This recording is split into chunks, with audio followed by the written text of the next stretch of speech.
to Radiant 107. Um, I am kind of solo staffing, hosting, calming today, so apologies if there are any kind of like pauses in the middle because I'm probably doing something.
All right, and let's set up our first stream match of today, which is going to be M8590E74 and versus Miku.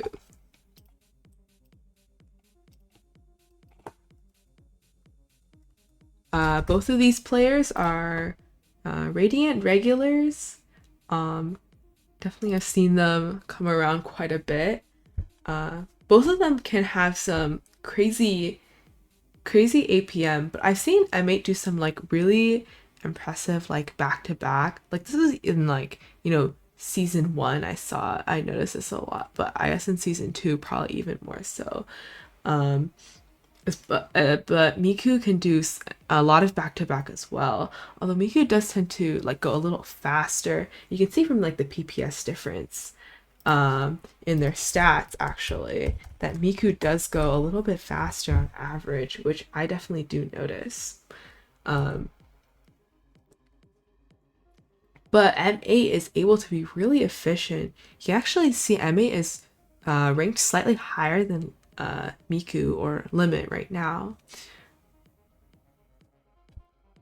Anyway, both players denying warm up here, getting ready to get into the actual match soon.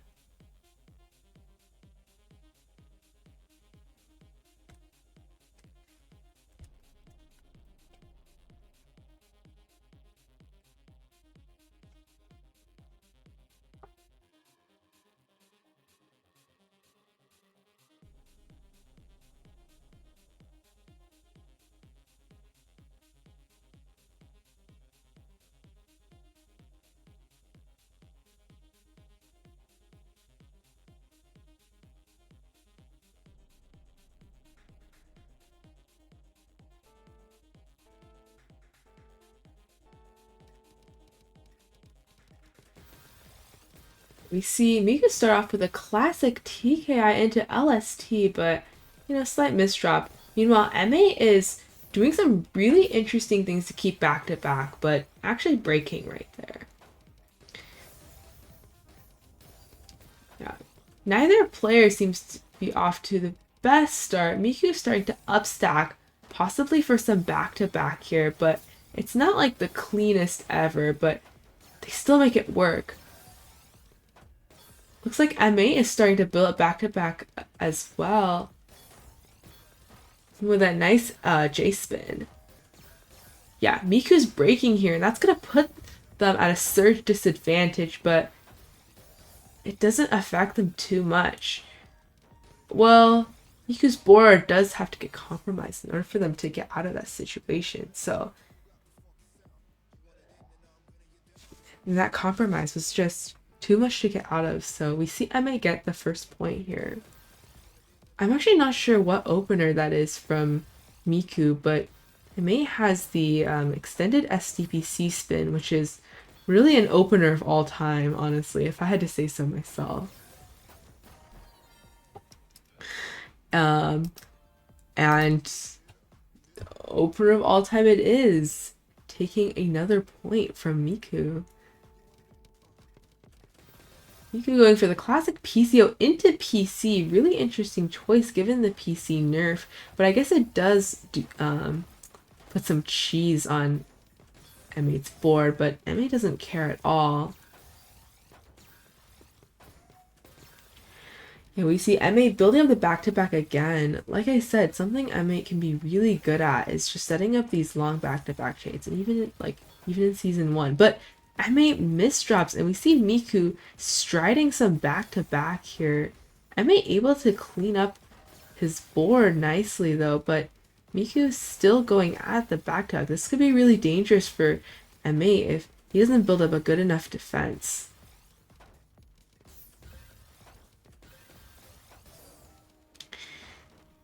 But yeah, Miku is just breaking here with 28 spike, just way too much for M8. Miku taking their first point.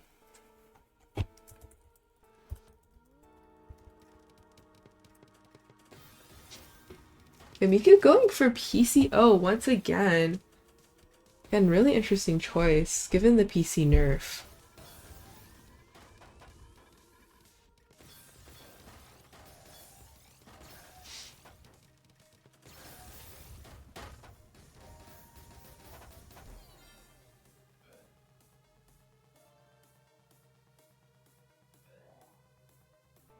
Now, Miku tying things up now. Ooh, reliable from M8 this time. Choosing to TSS to start off.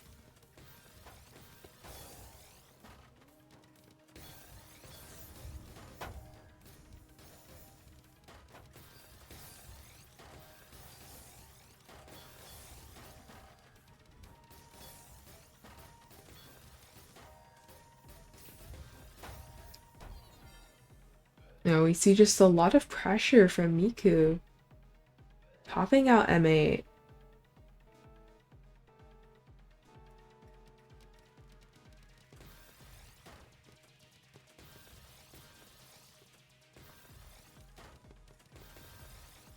M8 really plonking here at a really chill 1.7 PPS, while Miku is really striding out here 3.6? Something like that. And looks like the speed disadvantage is gonna... Or speed advantage will give Miku, yeah, another point.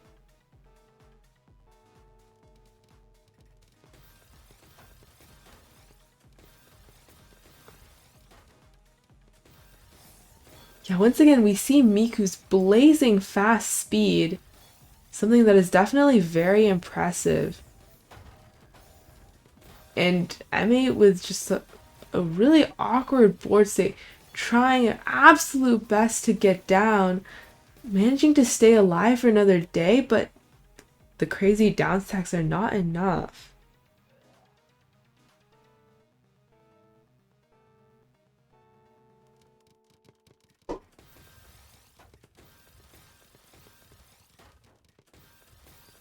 Really just...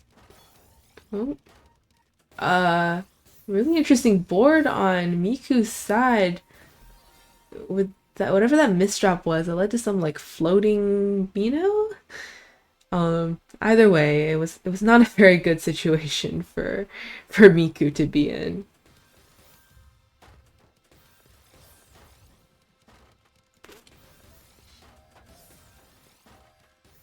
Ooh, MA being pushed right to the top and the eyepiece misdrop.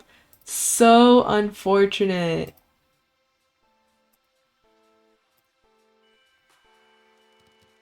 No, the eyepiece misdrop hurt, bro. You know, I've been playing a lot of TL these past, like, couple of days, and eyepiece misdrops are just the worst, really. But yeah, we see Miku really striding out that back-to-back. MA is also trying to build a back-to-back as well.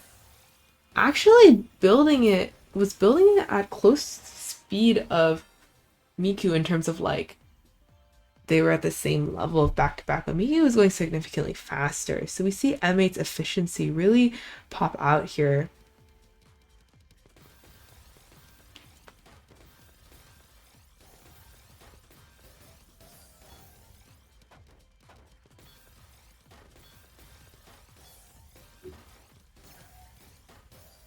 Yeah, now we see Miku able to stride out this back to back, but having to break.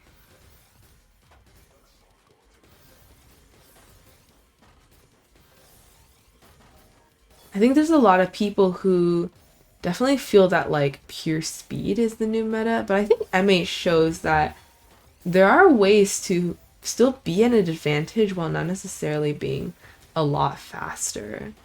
Ooh, and really interesting eye donation from M8. Yeah, we see Miku still going at 4 PPS.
Ooh, M8 getting pushed up here.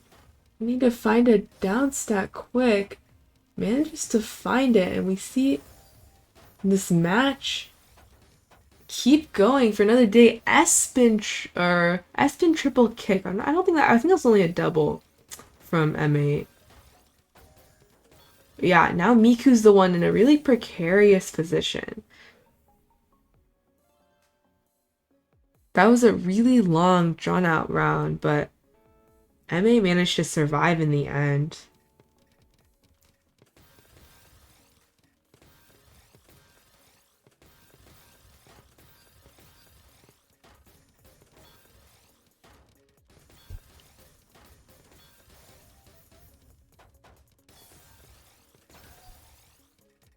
Yeah, we see MA building a back-to-back here. Miku put at a search disadvantage, but has quite a clean board to build back-to-back. Does misdrop, but MA is already broken by now, so not a huge deal. We see M8 with that really nice 7-2 stack once again. Could this spell trouble for Miku?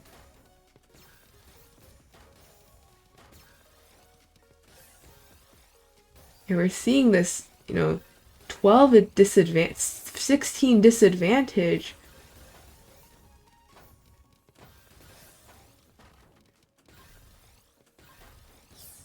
And finally breaking, getting the 31 spike, bringing this match all the way to tiebreaker.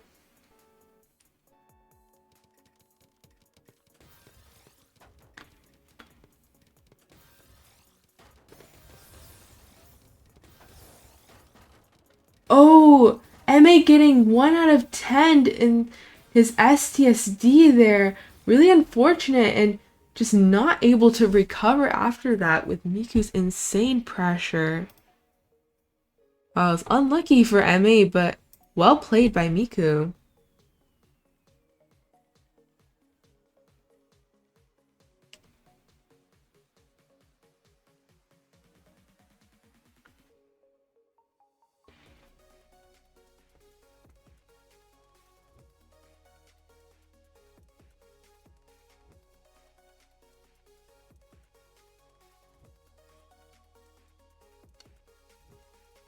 I think we will be going into top 8 after this.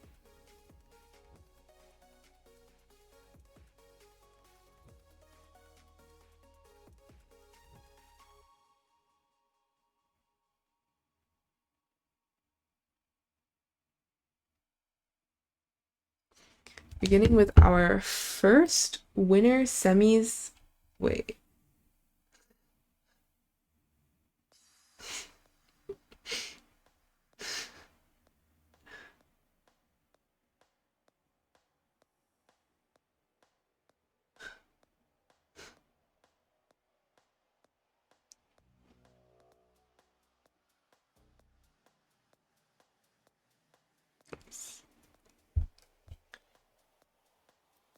Yeah, so we're going to begin with our first winner semis match, which will be Summer J versus Miku.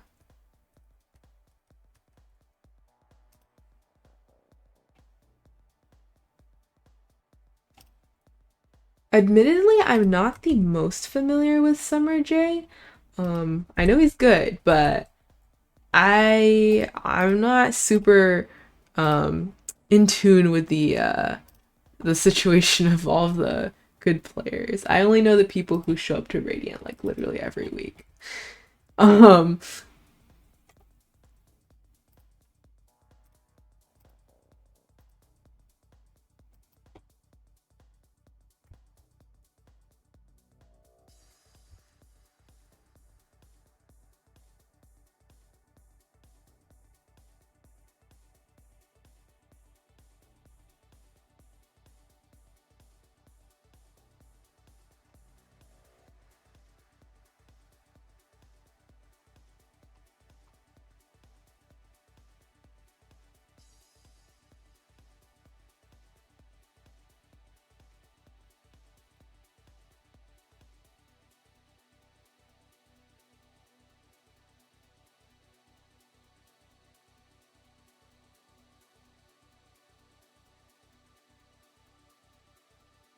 all right, neither player wants a warm up, and so we are getting right into the game. Again, our first top 8 match, winner semis between Seed 1 Summer J and Seed 5 Miku. We got the TKI.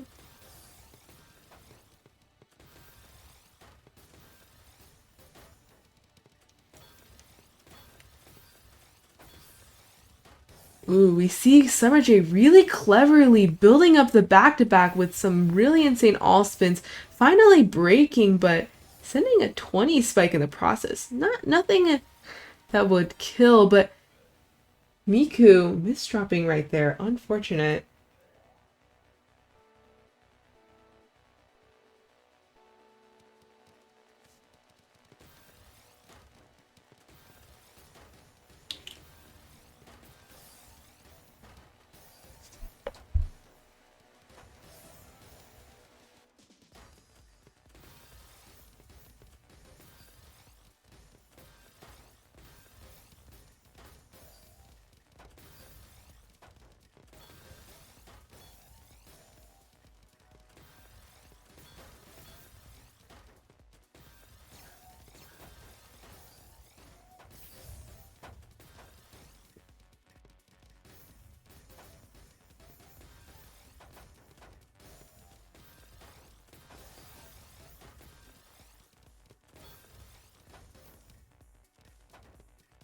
Ooh, Trinity from Summer J. Very snazzy. And Miku just going too far to top. Might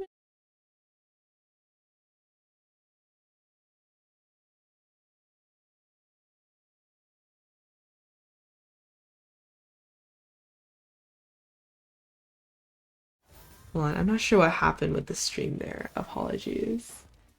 I think I might have like pressed something, but I have no idea what.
Wow, Summer Tree building up some quick back-to-backs, breaking, but sending a huge spike to Miku, but Miku lives just fine.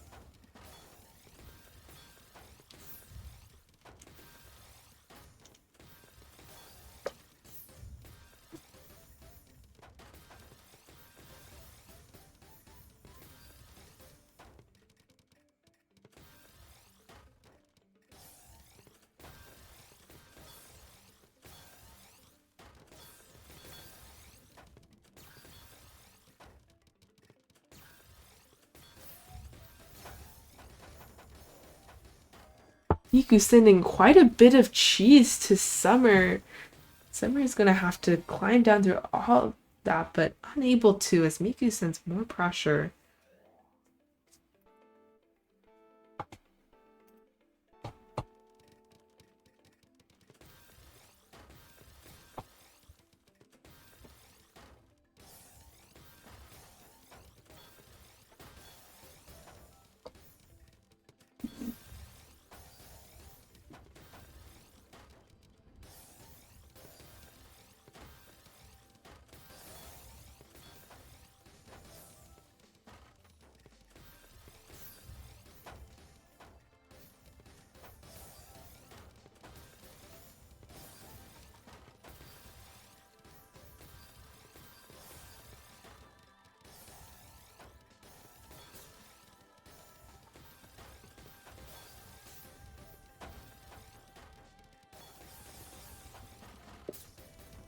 Yeah, I think noticed, just, I don't know, my personal opinion, I think I've seen Summer J really make very good use of like all spins to build up like a quick couple of back-to-backs, whereas Miku mostly sticks to more of the traditional like T-spin Tetris back-to-back, which like it can be, it's still like sending the traditional, T-spin Tetris back-to-backs can still send a lot of garbage, but it does just not build back-to-back as quickly, so it kind of reinforces Miku's need for speed, question mark. I don't know. Honestly, I'm not a macro game analyzer. I barely know how to macro.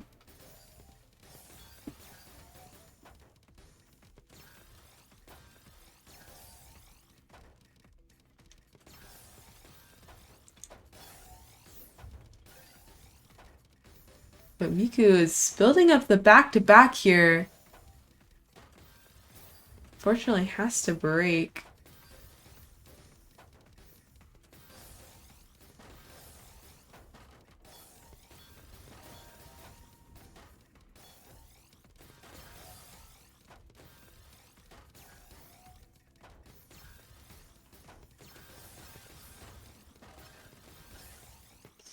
Yeah, Summer J here is building up quite a bit of back-to-back and breaking, sending a huge spike as Miku has to climb through some self-inflicted cheese.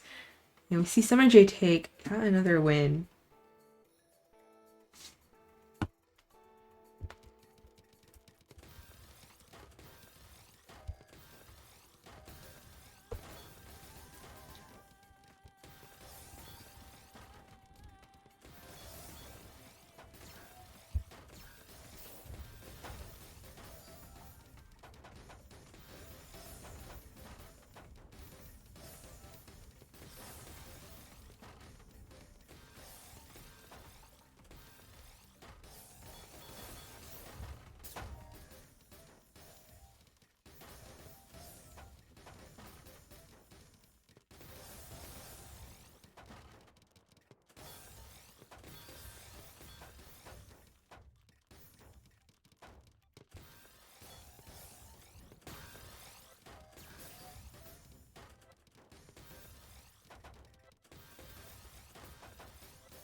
Yeah, Miku was just a really unfortunate board state. Summer J not even needing to sprint to like send the surge, just killing off of back to back only.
Unfortunately, kind of does nothing.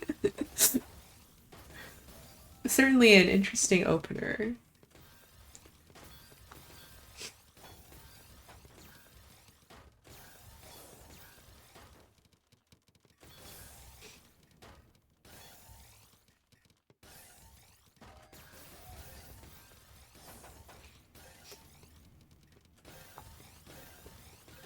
Ooh, we see Miku with quite a huge back-to-back finally breaking, and even though Summer J was going quite fast, he needed to try to build the defense. It wasn't able to uh, survive. Just an absolutely huge surge.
I have no idea what Summer J was stacking just now, but it cleans up.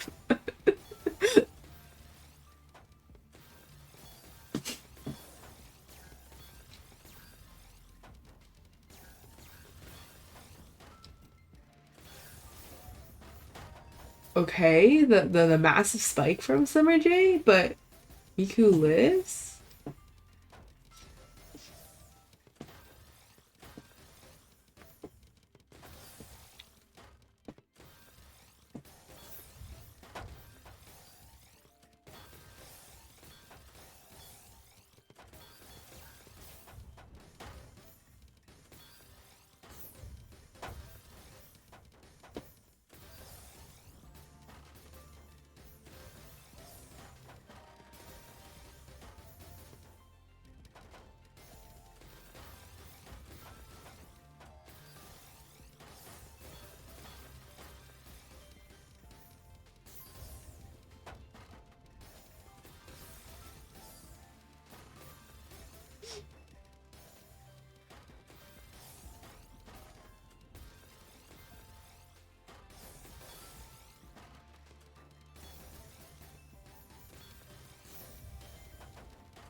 We have Summer J taking another point. Definitely running away with the like score a little bit.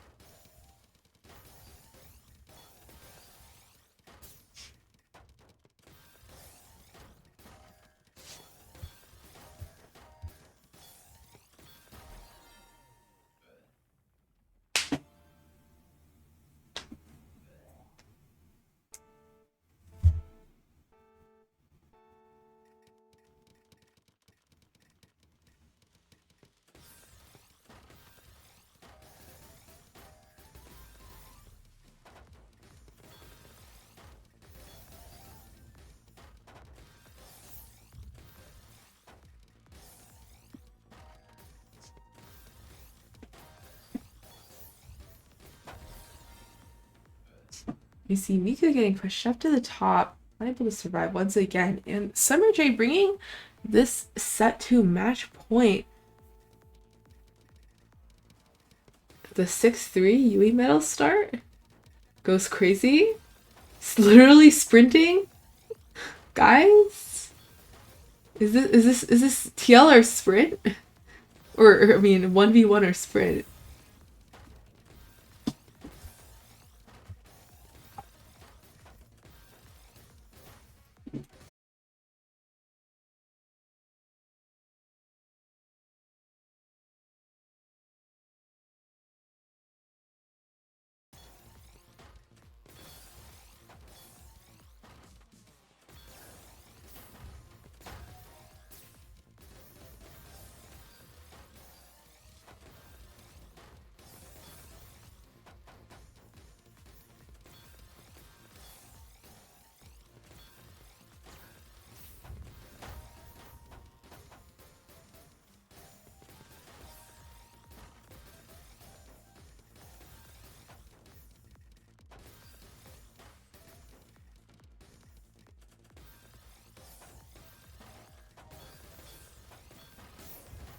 Yeah, sorry for all the stream issues, guys. Um, hopefully I'll have a. I don't know what the solution would be, honestly.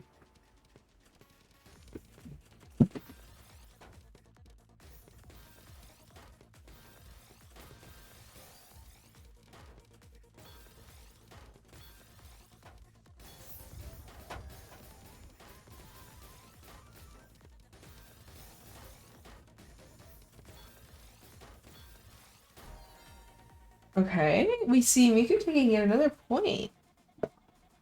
Is Miku's comeback era?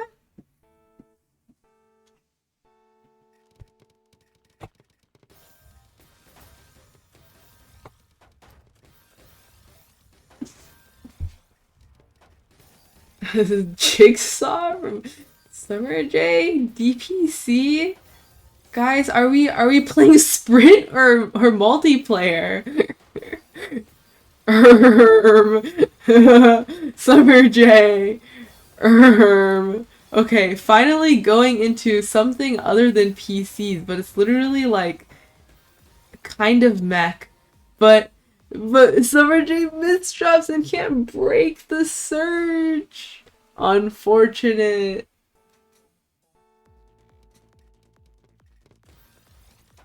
Okay. We got the 4 wide again. Never mind. Not 4 wide. Bailed out of 4 wide.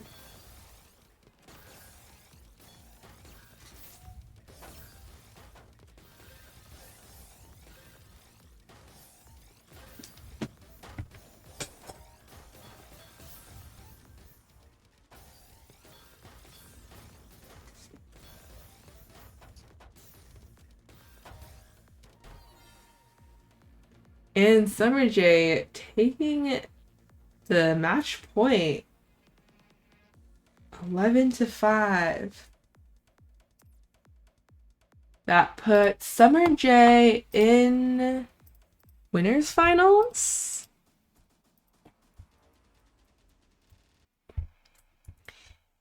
And let me look at the bracket really quick.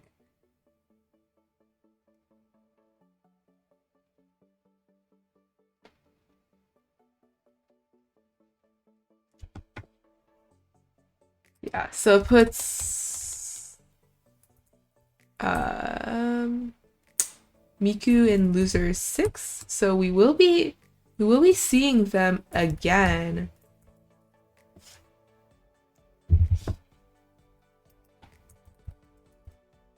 Alright, here should be the updated top 8 bracket.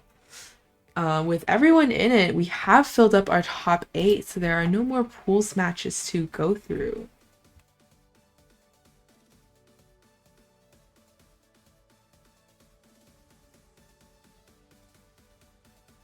Alright, let's take a look at what will we next.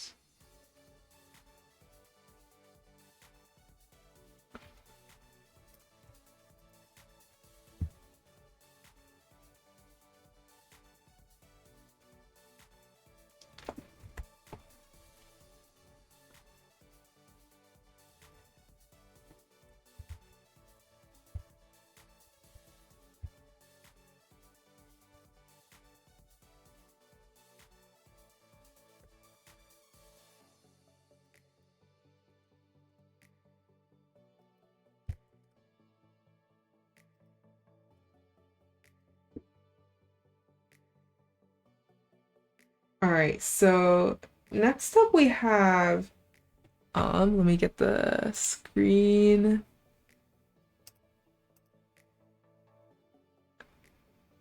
Next up we have Kagamine Rin, also known by some people as Ellie, or known by other people as Smelly, and Corpy01.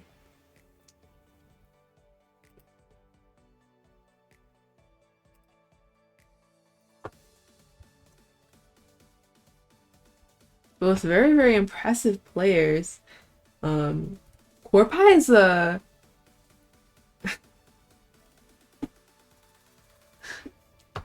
Corpy is a very interesting player. We see their PPS average at 2.28, despite being such a high rank. Definitely a very unusually low PPS, which speaks to Corpy's insane efficiency. But that doesn't mean they're always better, you know. Ellie is ranked higher, so, or should I say Kagamine Rin? Alright, GLHF. Also, I forgot to do predicts. Sorry guys. Let me do that real quick.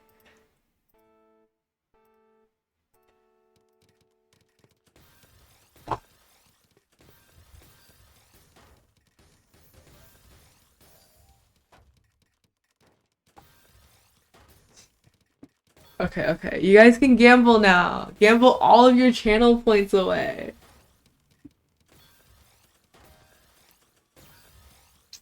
Okay. Oh, we got the misdrop from Kagamine Rin. Unfortunate.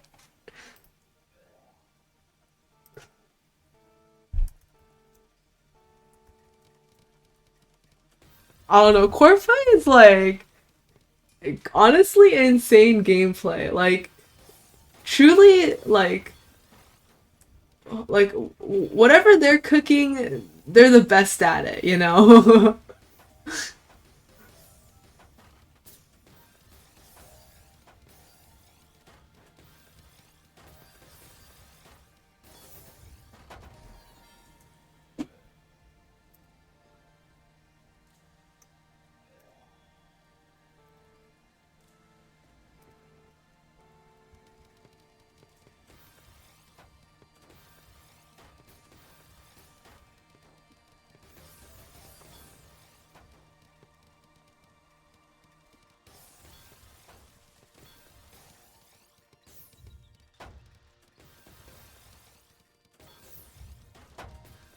Um, okay,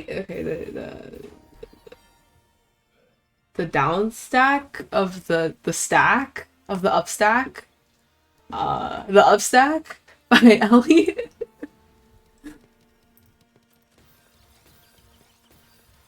Oh, can't gamble because Philippines. Just use a VPN. Guys, it's not that hard.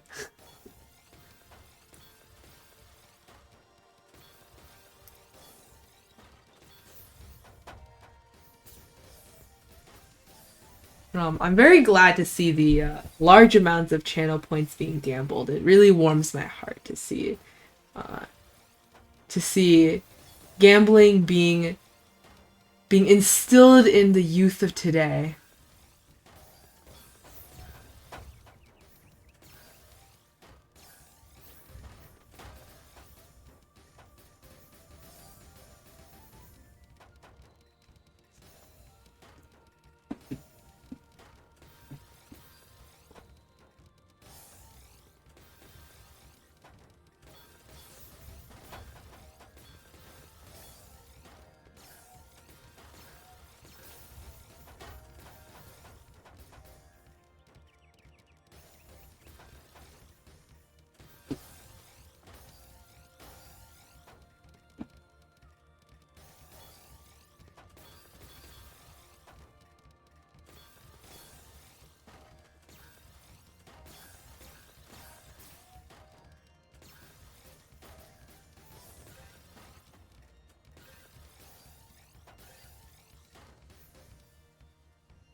Okay, Corpy tying things up. We keep things tied.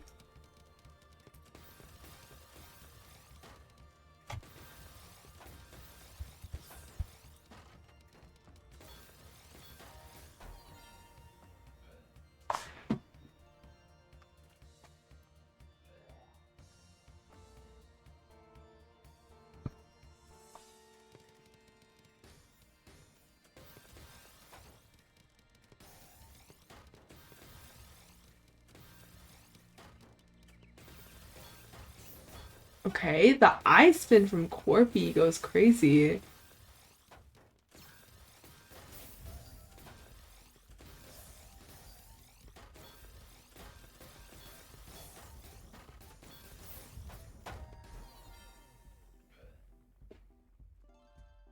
But this time we see Ellie able to send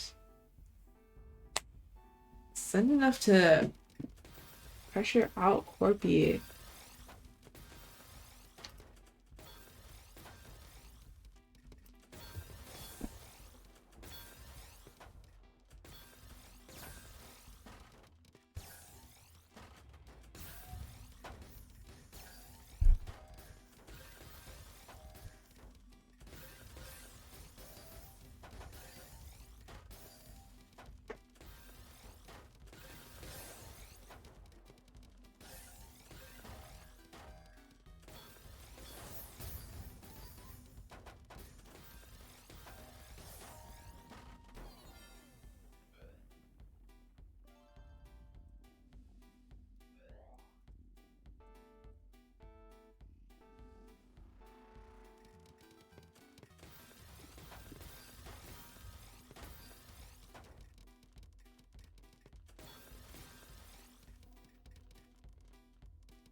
You see both players building up really high back-to-backs here.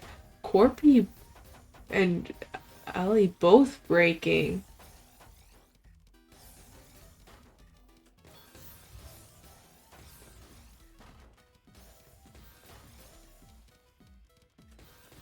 Oh, the triple. And Ellie's board looking kind of bad, if I had to say so myself. Corpy really taking advantage to punish that board state.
Corby with um a bit of garbage, a bit of garbage lined up.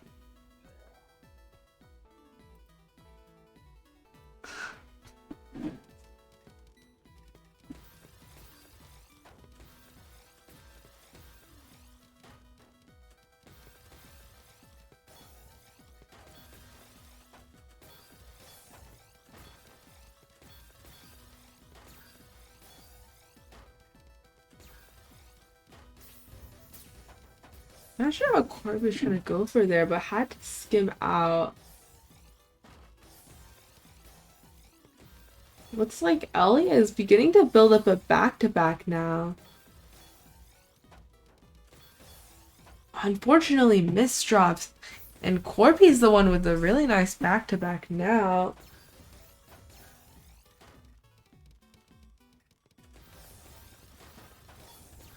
Gonna continue building that up, finally breaking. But Ellie's already out of the sticky situation by now.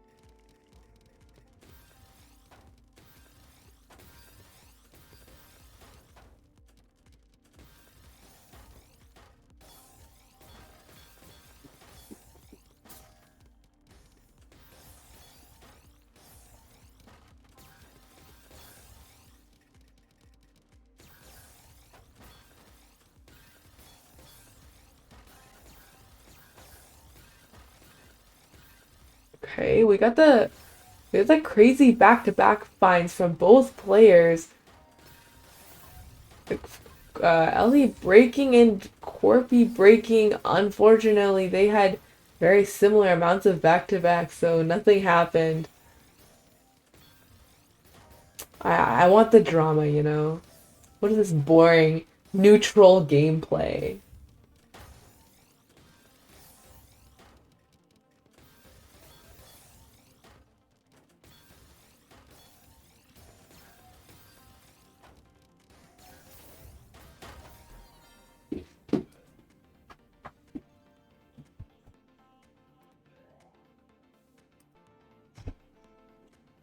Corby in Twitch chat saying good luck, Corby. Honestly respectable.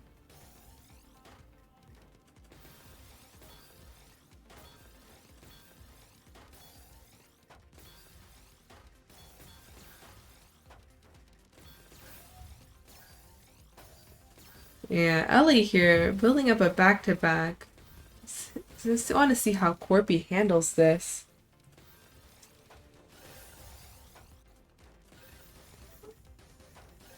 Corby's not really able to build up much of a back-to-back of their own.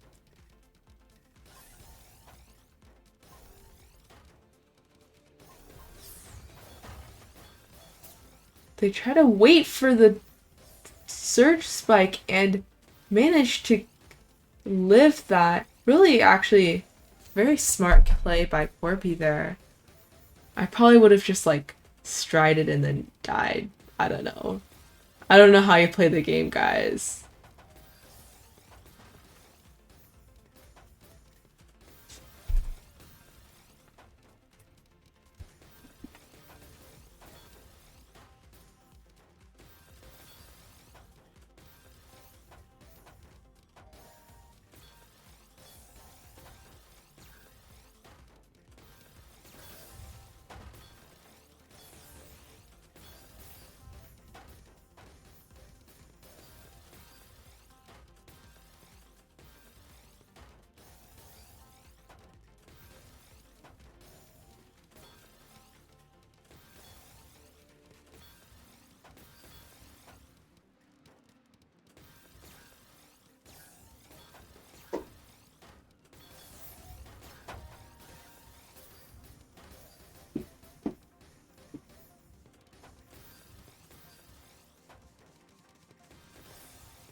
Elliot was at a pretty risky situation in the top, but managing to get out.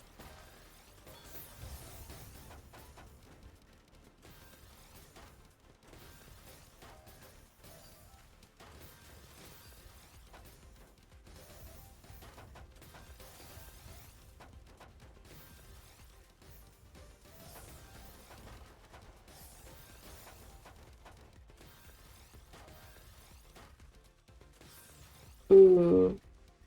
Seems like Corby is having trouble figuring out how to stack right there. Are they trying to build up a TST? I'm not sure. Or like originally.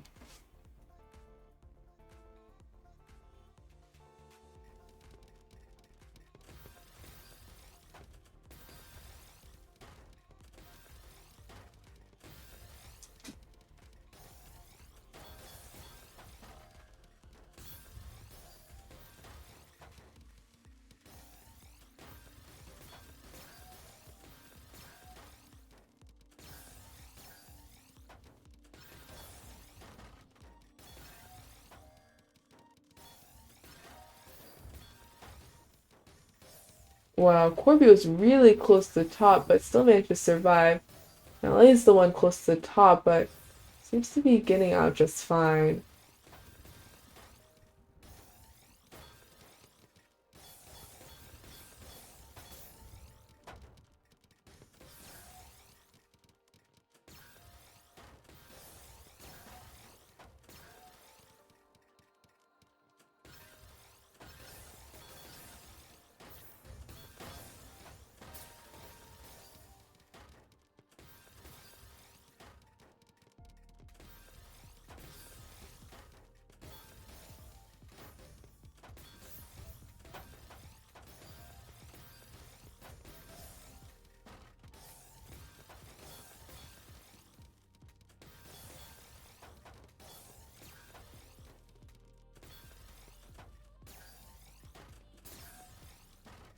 Seems like Corby's misdrop there might be fatal. And that's game. Ellie taking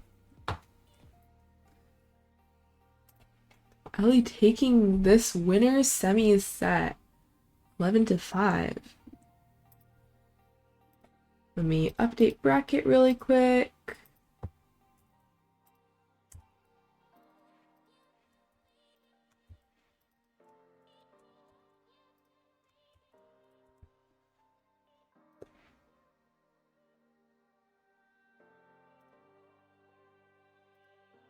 All right, we see now that we have our winners finals filled in, Summer J versus Ellie. Although we won't get to see them play for a little bit, as we will be going to losers now.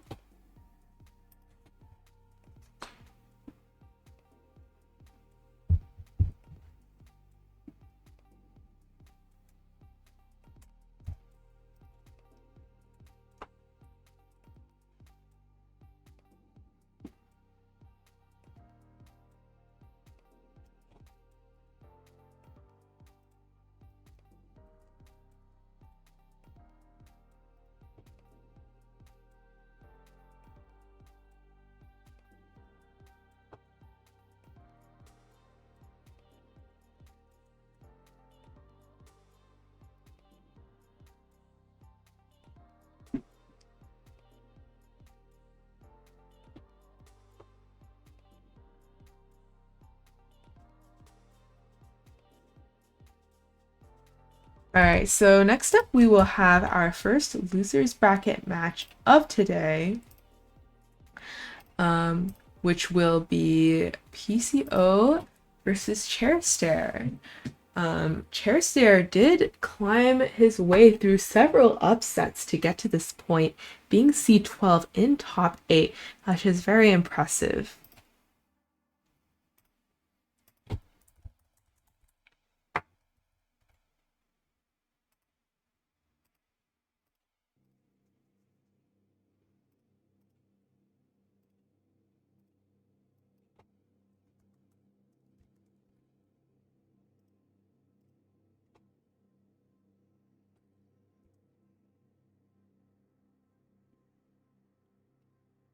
think this like tournament, as far as the stream matches go, we haven't had a single warm up, and we will continue that streak for this match.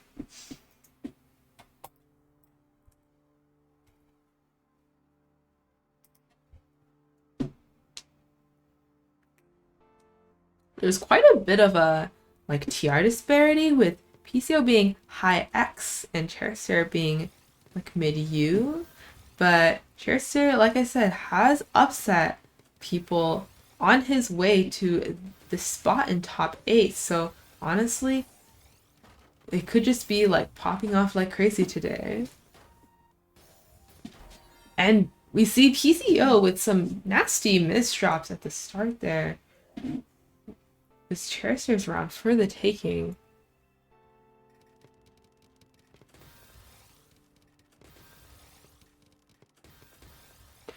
Ooh, Charizard getting a bit of misdrops, having to clean this up here.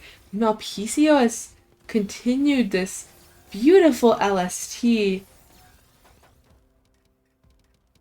A well-executed LST, especially with this new surge system, can definitely be very hard to defend against. Or at least I would hope so, because I love LSTing under this new system. And maybe I'm deluding myself to think it's better than it actually is. Well, in this case, it seems like PCO's gameplay won out.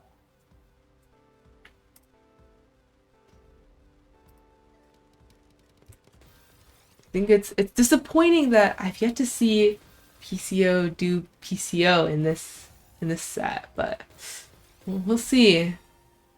And Charissair with not the greatest of boards at the end there.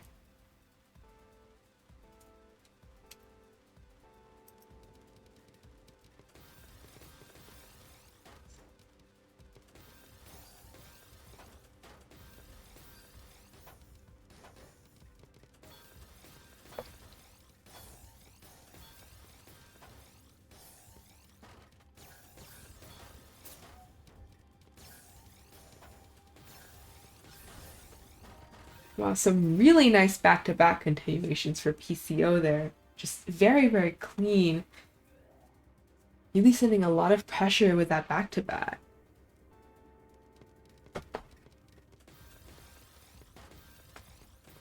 Not sure what opener Charissair is doing. Admittedly, I do not have the most robust opener knowledge. But yeah, PCO was just going for the good old LST, which honestly extremely respectable.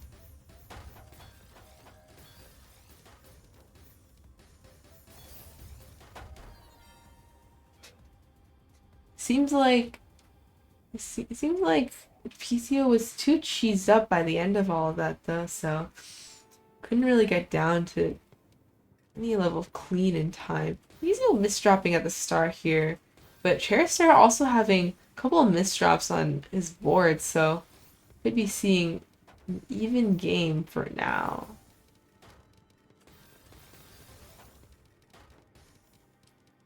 Alas, both players have cleaned up without too much fanfare.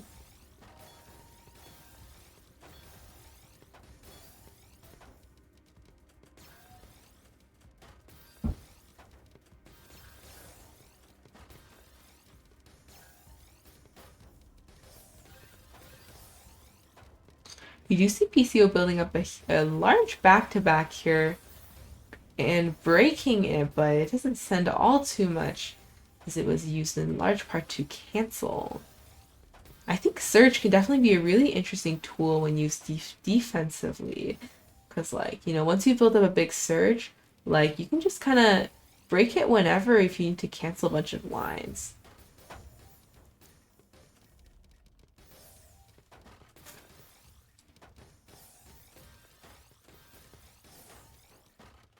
Ooh, Charizard misdropping once again. Can they get out of this? Perhaps?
The gravity Elspin from PCO is honestly so real. Like I feel like I do that like way too much for like when it's like actually worth. Like literally that exact gravity spin.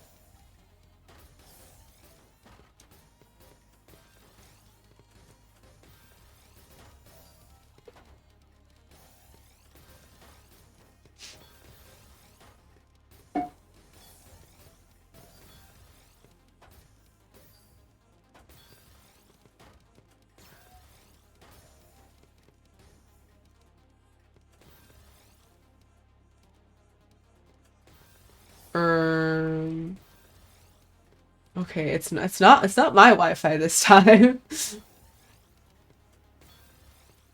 Chair is still chugging along, but PCO may be about to DCO.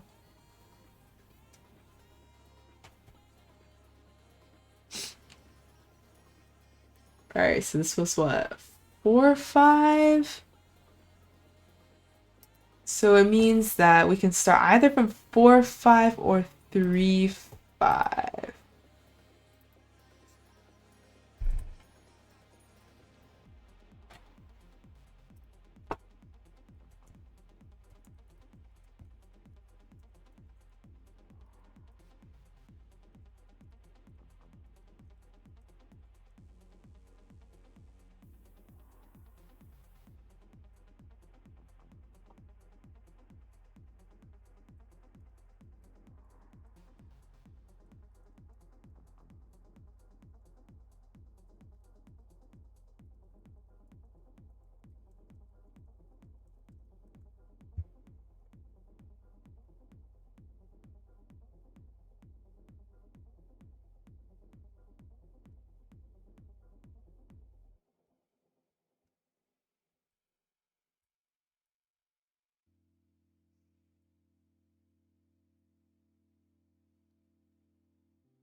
All right, let's see. What can I yap about um what PCO returns?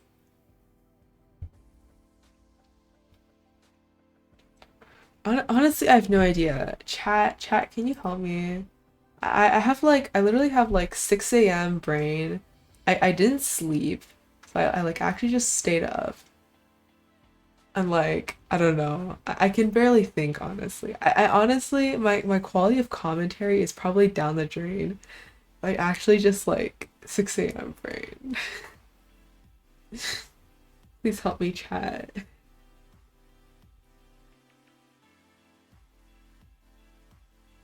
I'm too I'm too zoomer, you know. I can't just entertain myself.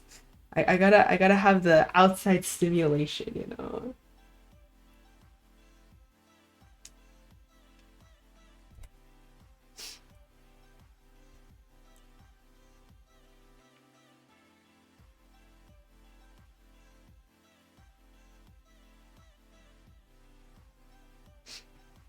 I kind of played like ungodly amounts of TL recently.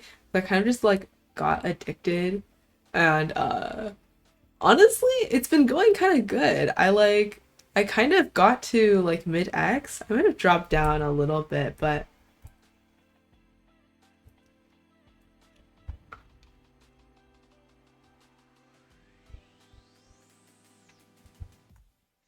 okay, Chairster did pick not taking the point off the DC. So we will be resuming at 3-5.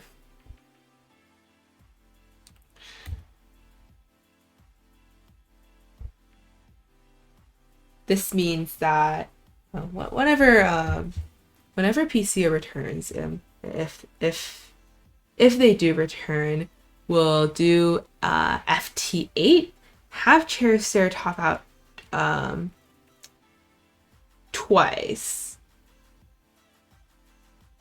Yeah, that's right. Have Chair top out twice and then play.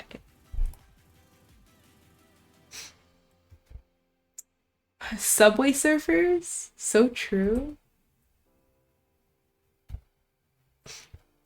I would like, if I knew how to like do it, I would unironically just like play Subway Surfers while we're waiting. And like,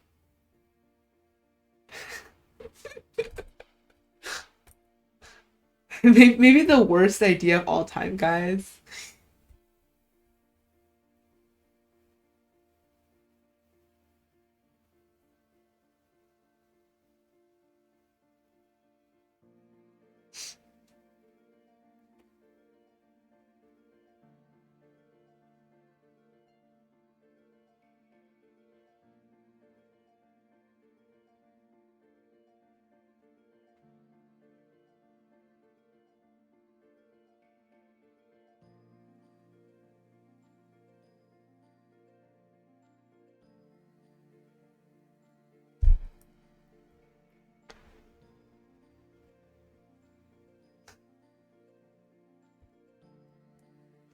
No, guys, I actually had a phase like embarrassingly recently, um, that of playing Subway Surfers. So, uh,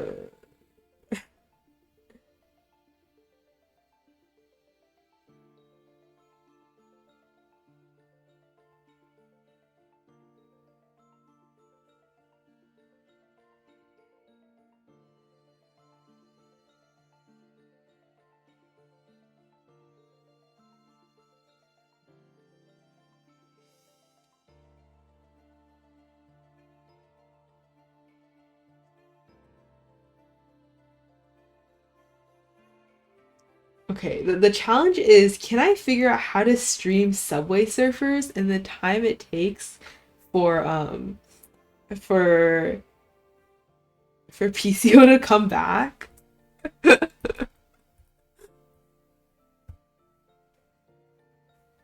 I forgot I don't have Subway Surfers installed on my phone because I had it installed on like my old phone, but I like switched phones like a few months. Actually, it was like a while ago. This was like more than a few months ago, but I guess I haven't played since then. So,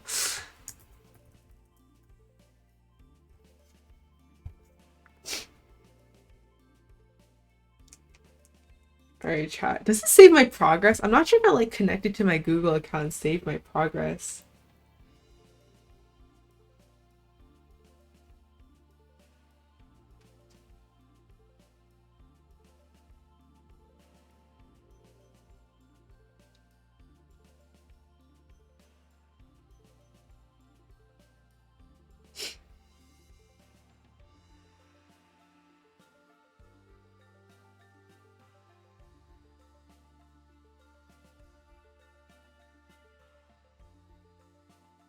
Okay, let's go chat. I think it did save my progress. Okay, okay.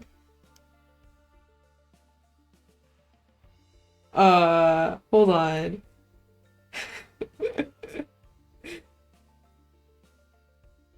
Uh,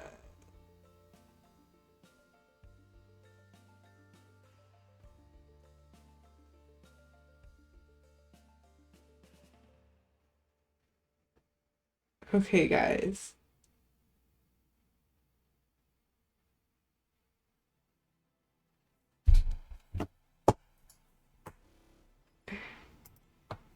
Why am I actually doing this?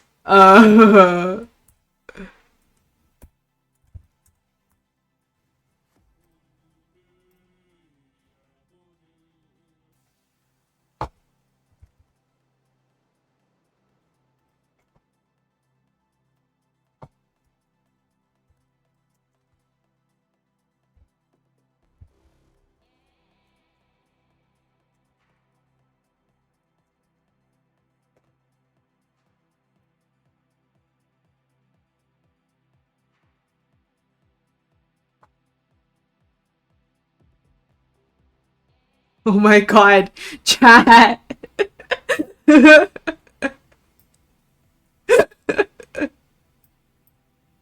Wait, I gotta get this to work. Hold on. This is not centered. It's okay. Chat.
Alright, we're DQing PCO.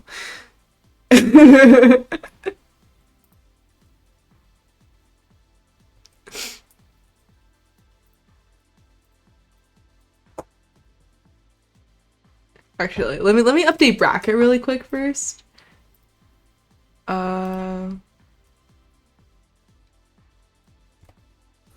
Surprise commentator, hello. oh my god.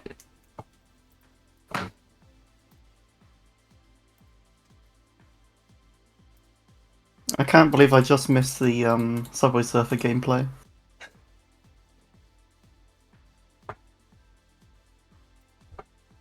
Truly. Also, I realized my audio might be a bit screwed up. I think my Discord is sending like your voice to my speakers. I need to go to my headphones. Okay, I think I fixed it. Okay.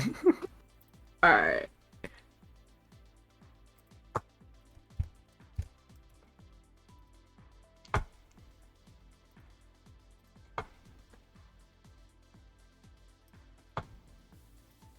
Okay, we got the bracket, guys.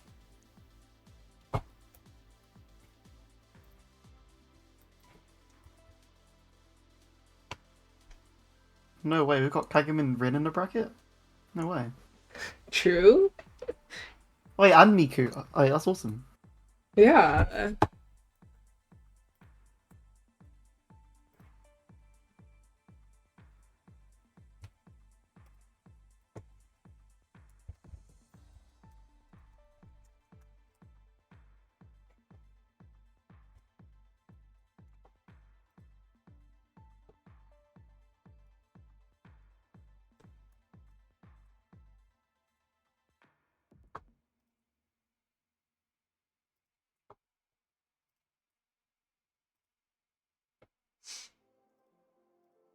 Let's see, who we got next? M8 and Mini. Losers round 3. Winner fights Corpy in the next round.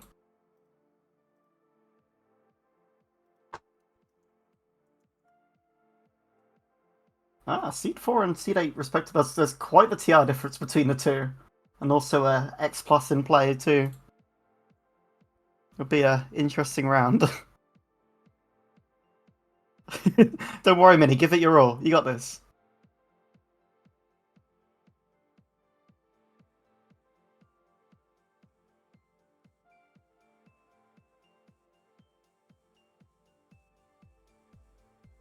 I mean, you're a fast player, 2.9, almost 3 PPS.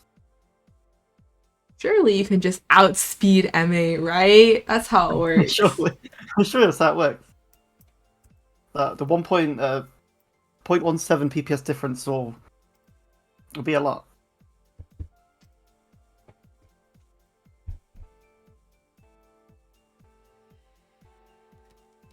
Going for no warm-up as well.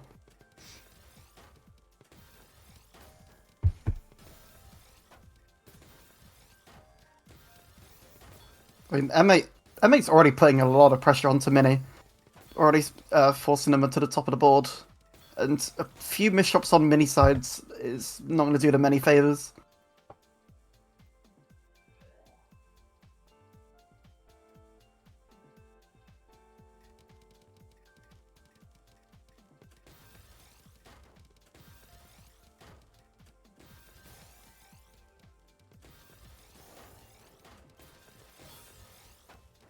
It's a solid setup that M9 has. Just keeping the board real clean, but Mini not laying up in this pressure though. Trying to stay ahead, but M9 does have a surge ready to go. Kind of forced to send it.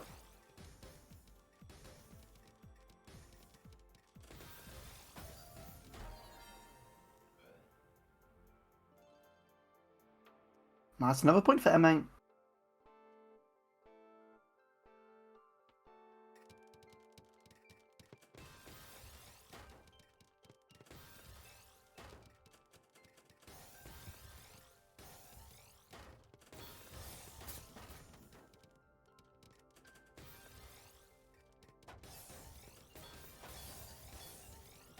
You can see M8 just waiting for pretty much the perfect time to send off those attacks. Waiting for Mini to send a little bit, wait to cancel, send their own. Oh, but M8 wasn't ready for that one. Wasn't ready for the spike, even though they had a surge to go. Mini getting their first point on the match.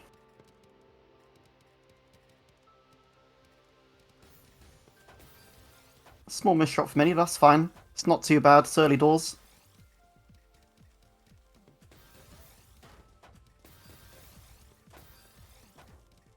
Yeah, Minnie's board is looking kind of not great.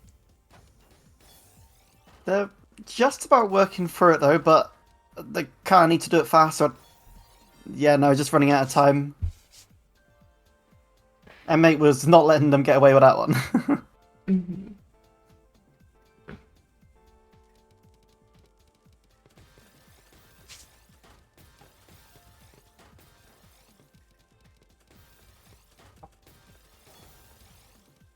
'It's extended SDPC for M8.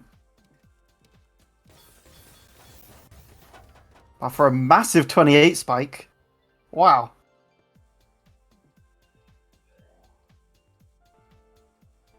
I mean, even if Mini had the second T-piece for that Imperial Cross, it still might not have worked. That was just a lot of garbage to take in at once, and Mini just didn't really have too much to defend with.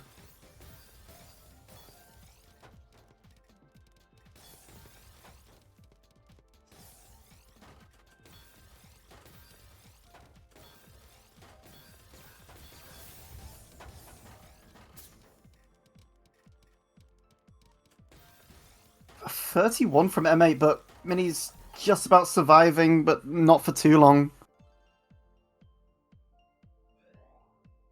M85 really good at finding all of these huge spikes, and unfortunately, Mini just doesn't really have much of a counter against them at the time. Some nice donations for Mini though. Just some really clean LST from MA. Yeah, and transitioning into the 9-0 now as well. Wow, that's a really good send from Mini. Actually putting the pressure on M85 now. Yeah, Mini's keeping that momentum. Just needs to find that killing blow before M85 can get out of this.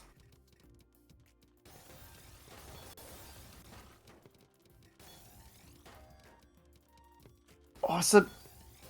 Oh, I was gonna say, unfortunately, M85 not able to get that STSD off.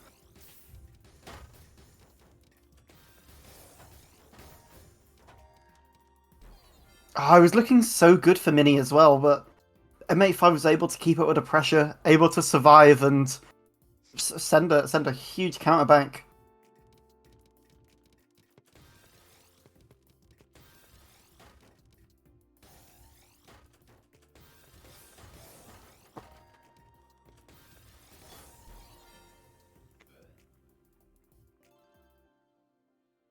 M85 is keeping a commanding lead in this match so far. Playing really, really well.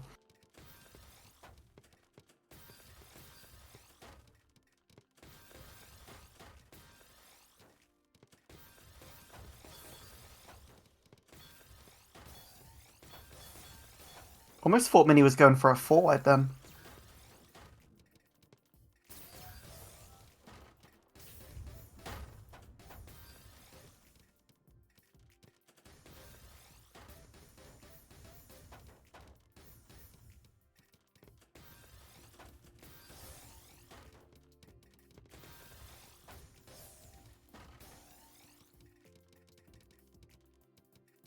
Ooh, bit of interesting board on Minnie's side.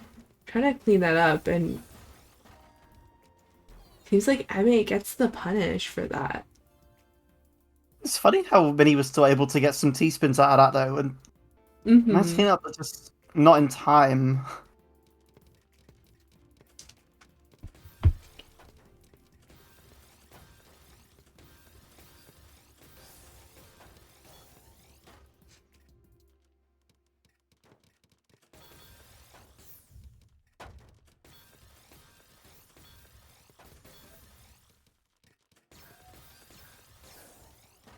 Go Mini under pressure. There's a surge imminent, and it's only growing as time passes.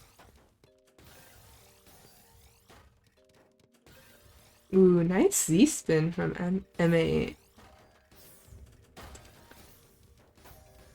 So 16 surge. Oh, Mini blocks off there well. Wasn't any way back down to it.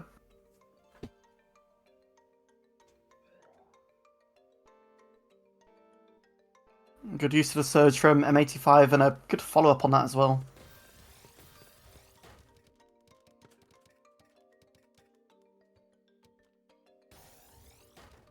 M85 got the cut copy ready to go with a donation on top. Just just piling out the APM, getting some S spins in there, trying to keep the back to back going. It's a really lovely sequence from M85. And already at Match match point. point. Yeah, this was a. It's been very quick so far, but can see if Mini can maybe try and take a few points back. But it's Ooh, it's gonna be it's gonna be a tough one. yeah, manages to get out of that misdrop situation. It's like MA is the one with the misdrop now. Yeah, and M85 was forced to send a surge as well, so it's back to a more of a level playing field here. No one in really any imminent danger. Well, I say that, but it's now Mini that's on the pressure and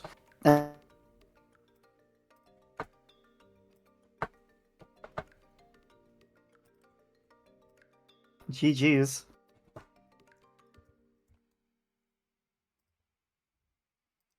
I realize I forgot to add you to the commentator screen. It's all So good. currently really speedrunning that right now.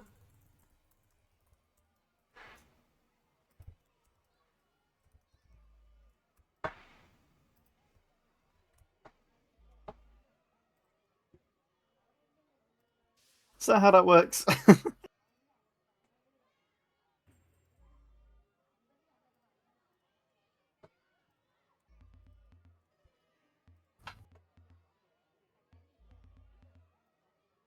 Oh, I'm Super 30 now.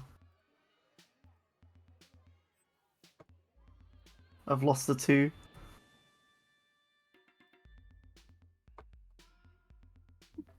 Oh my gosh, we have Miku in the lobby. No way. The the famous Tetsuo player, of course. Used to sing a lot. Used to travel around the world. Now they're playing Tetsuo. So true. It's an interesting change of career for Miku, but you know, if it works out, then fair enough.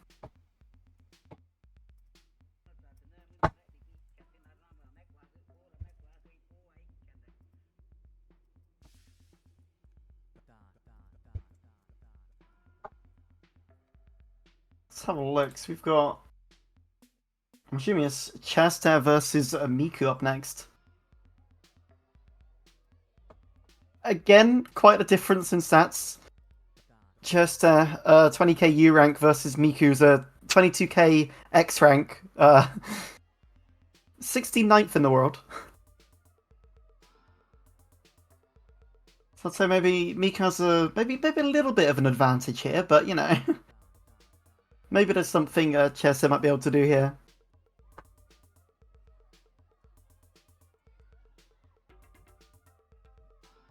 It's gonna be an interesting round, that's for sure.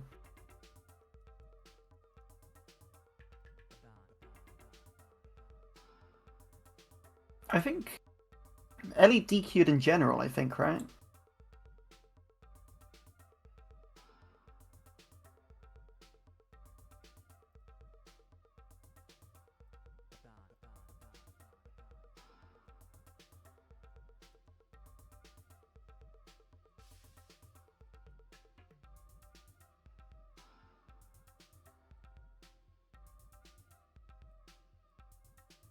No warm up for any players.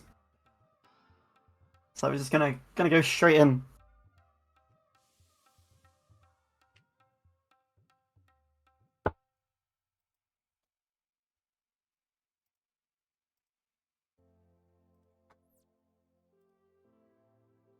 Alright, best luck both players. Chester versus Miku.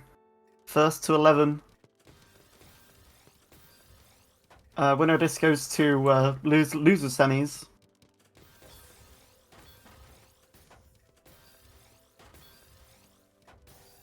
This crazy setup Chester's got.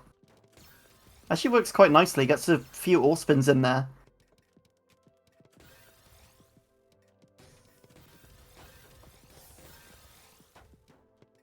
If this is how U ranks are playing these days, then I'm very scared to touch TL again. Yeah, loser gets eliminated and winner moves on to the semis. Well, the loser semis anyway. I'll say Chester's definitely holding their own here. She's playing really, really well.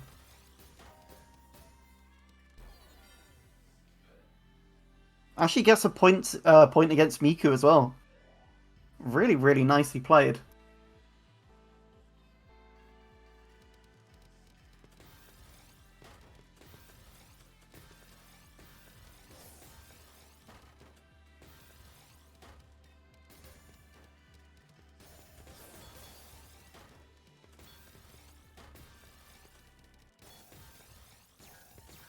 See Miku's picking up the pace now. Getting the surge ready. Just building it up higher, waiting to try and find the right time to send it out.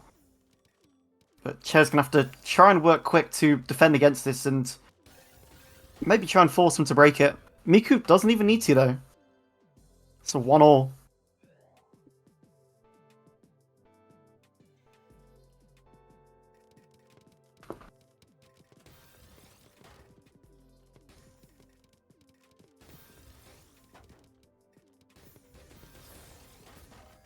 You know, I don't know what opener Chair was going for, but it looks crazy. unfortunately did not seem to be able to get out of that or getting pressured. That was quite fortunate for Miku as well, considering they literally just missed shots before Chair died.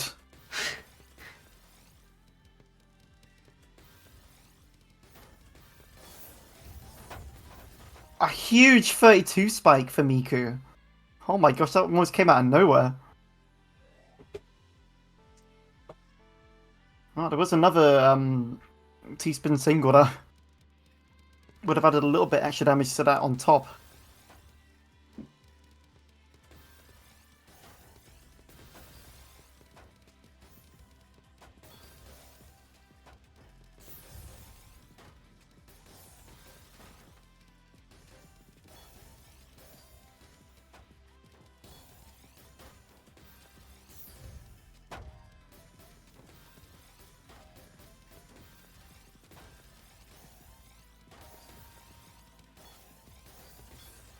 Chess says under some immense pressure here. Miku's just able to keep up the surge. Sends out a 6 surge, not too bad, not anything too catastrophic for Chess at the moment, but really does need to try and work through some of this cheese and get down as quickly as they can. Because Miku's got a lot of APM lined up here. Ooh, nice Bang. triple eye spins. Okay, Discord just died for me. That was interesting. Uh, It disconnected me and then got me back in.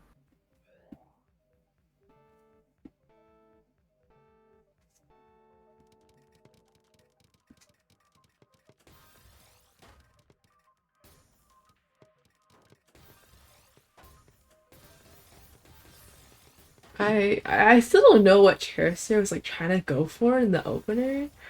No, it's a. I don't think I've ever seen it before. I don't know if it's like a crazy like all spin opener or something, but we saw a good display of all spin from Chess there early on that first point. But Miku's just been running away with it so far.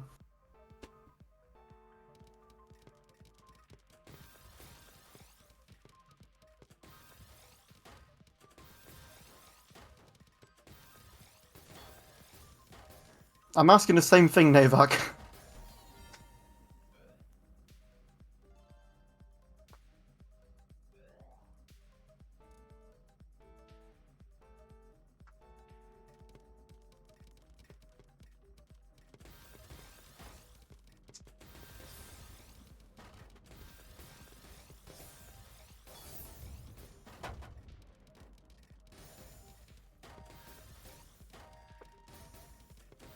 Yeah, that's a very tough board for Chair. Miku's got a 6-point lead at the moment.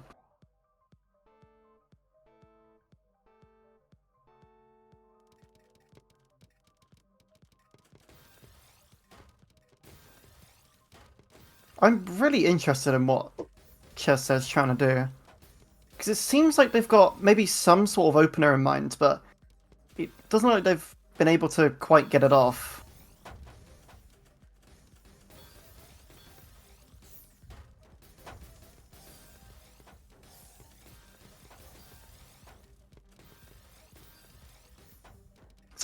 Is that a Finn for Chair?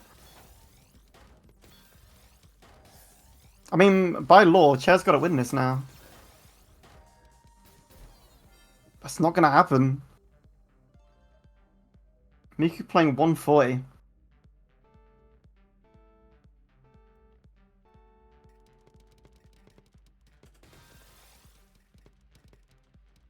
What the heck?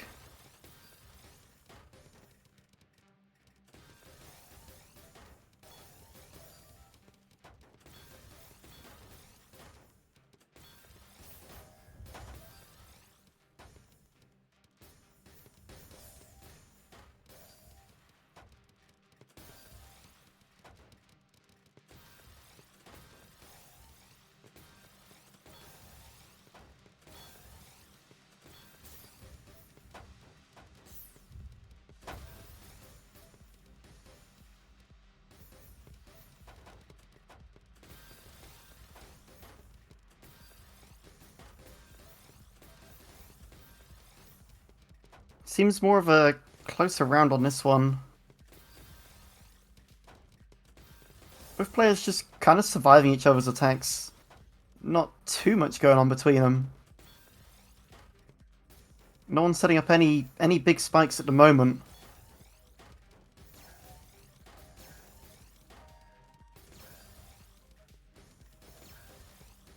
That was some nice survival from Chair, actually.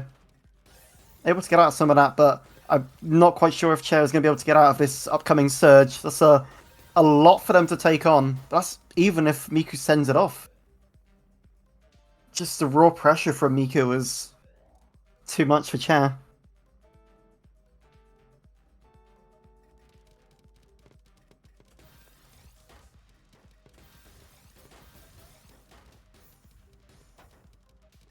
I really, really want to see Chair pull this opener off.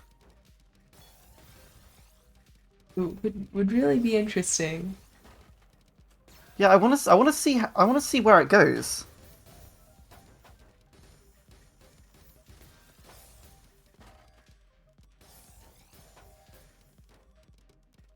I mean, this Ooh. pressure from Miku is just too much. But I say that, but Chair's got some nice survival at the top of the board, able to find their way out and actually downstack a little bit as well. Doesn't look like there's going to be anything there though, unfortunately.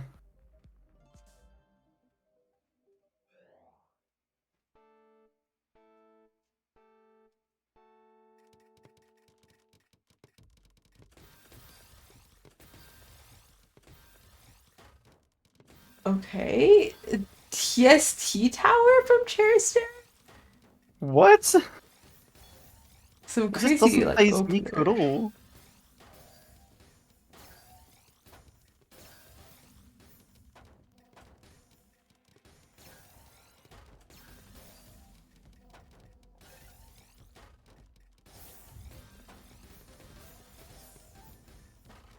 Oh, that was really good from Chair, able to counter all of that, surge.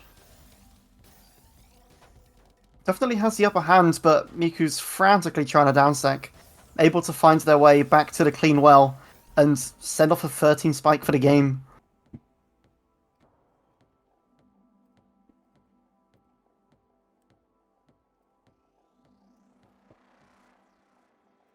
My gosh, is that another 11-1 back-to-back matches? Now, Miku goes into the loser semi. We'll be playing the winner of Core Pete and Matey 5.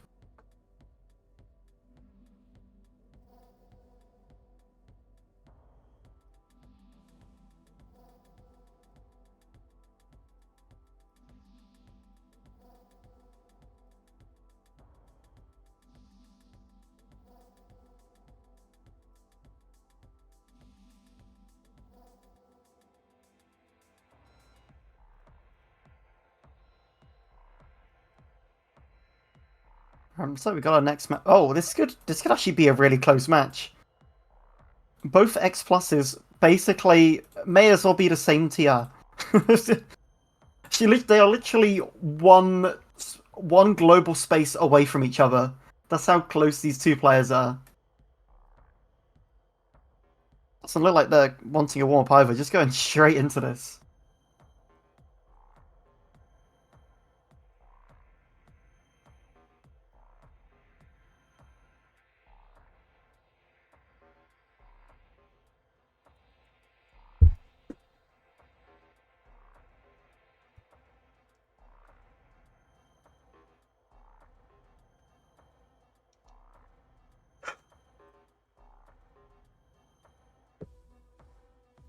Emily said Gulfstream in chat, which has to be one of the more creative ways of saying GLHF. Golf stream. Are they wishing us good luck?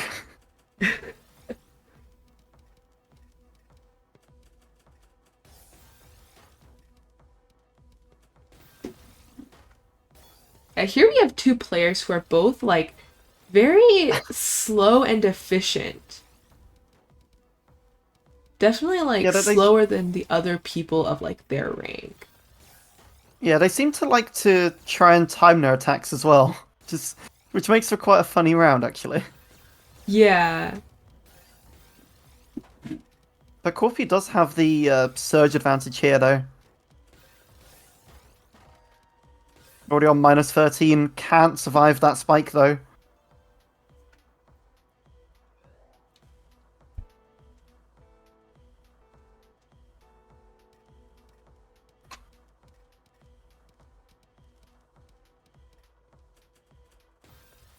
It's so weird seeing the starts of these rounds.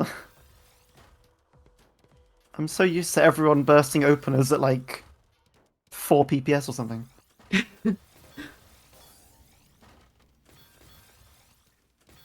Oh, this all spin from Corpi is really nice actually. Actually, really helps to build it up that back to back. Yeah, Allspin is definitely one of Corpi's like really strong suits, even from um like season one. Even during season one, they were already a very strong Allspin player. So that skill has Yeah. definitely helped them excel in season two.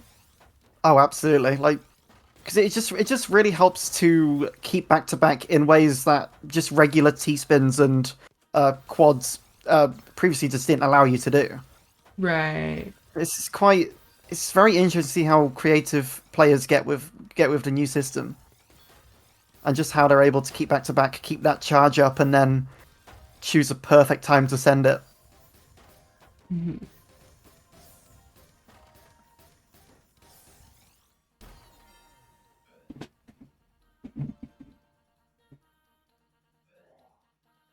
Yeah, and that's definitely helping Corpi a lot in their play for sure.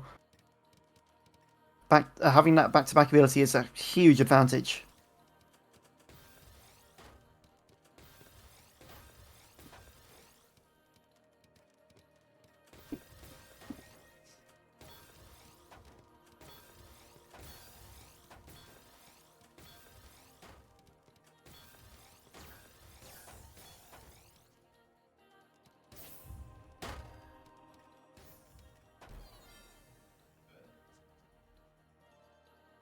That's a really nice spike from M85, and Corby just was not ready for it.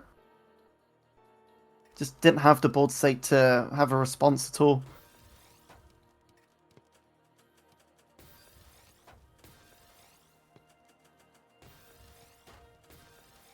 Interesting watching Corpy play and like where they could be going for T spins, they decide to take all spin instead. It seems like Corpy's just kind of showing off now. I think going for more Allspins can have some utility because it sends a lot of like cheese to your opponent, in addition to Yeah. like building up your surge faster.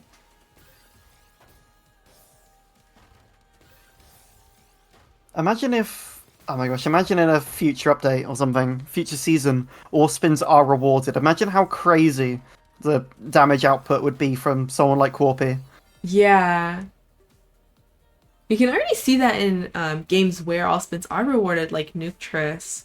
Yeah, You see, like Corpi really can play like really insane in Nuketris. I need to see one of those tournaments at some point. I bet that should be awesome to see. To give less garbage to the opponent. Oh, that's actually a really solid strategy. Yeah, give them less garbage to send back to you while also building up your surge for a massive attack. That's really clever.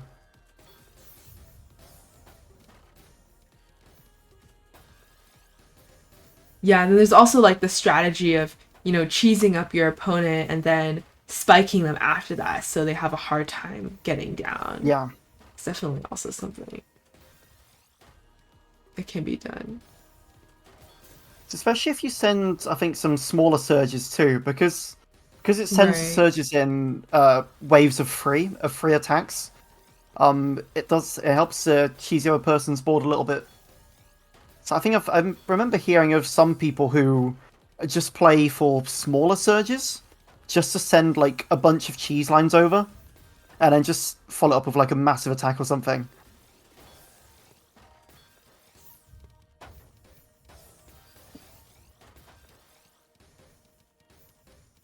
There's also a strategy of shut. I mean, that is true. But you gotta do. If it works, it works. Trust the technique. Trust the process. I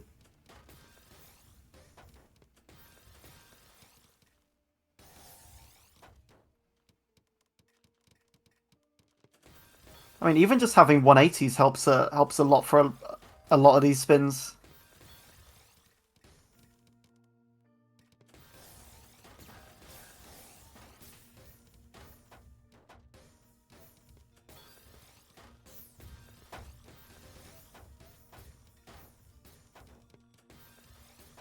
I mean, both of these players' efficiency is amazing too. It's incredible you can play like under 2 PPS and still be playing very comfortably like 100 APM.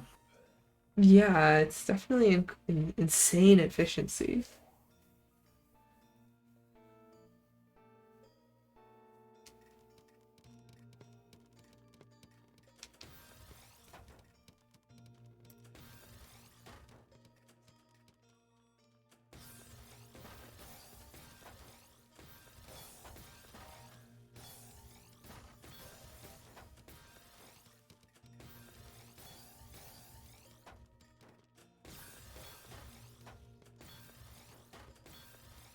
Wow, the way M85 was able to turn an S spin into a T spin triple was pretty cool. Mm.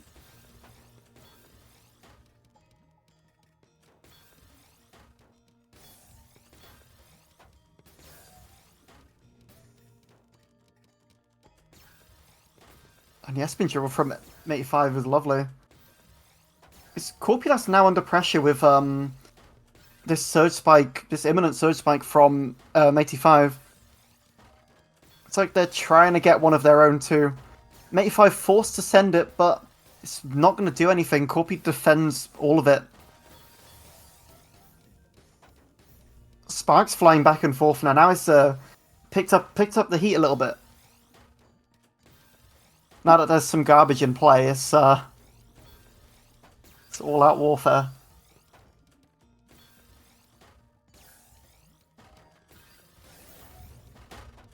Well, there we go. That's the big spike we're looking for.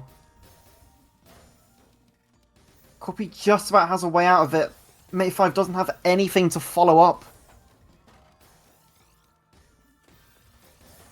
Ah, that could have been M85's chance. It was a really good effort though.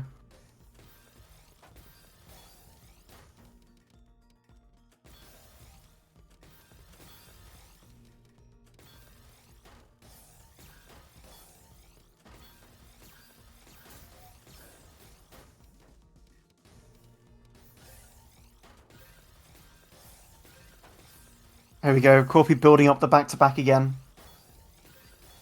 This is what we love to see from them. Sends it off at 20. M85 has a way out though. Just no... I was about to say no follow-up, but maybe this is the follow-up, just a little bit late.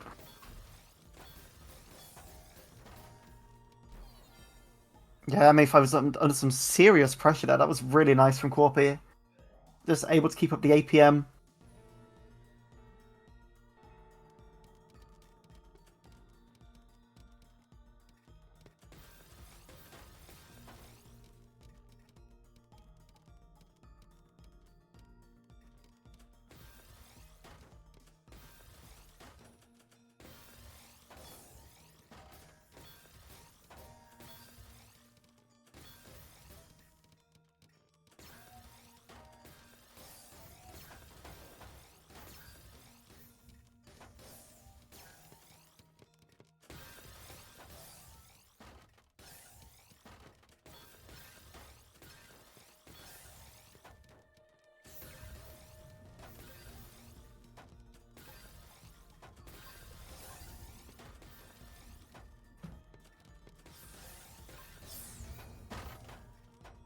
.34 from Corpi. M85 has a defense though. Actually, a really, really clean board too.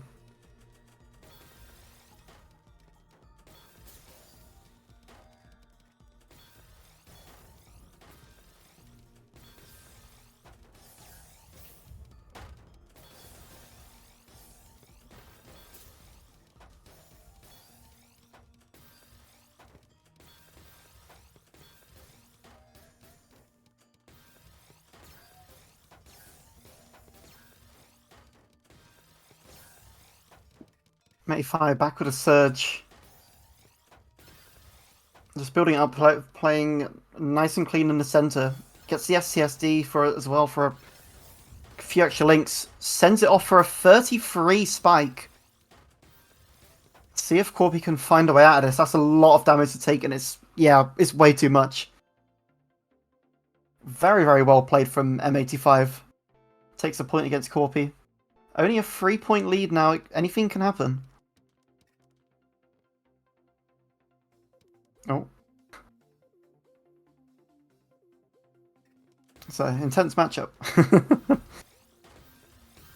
Hold it all clear for Corby. Gives them a little bit of back-to-back to start off with.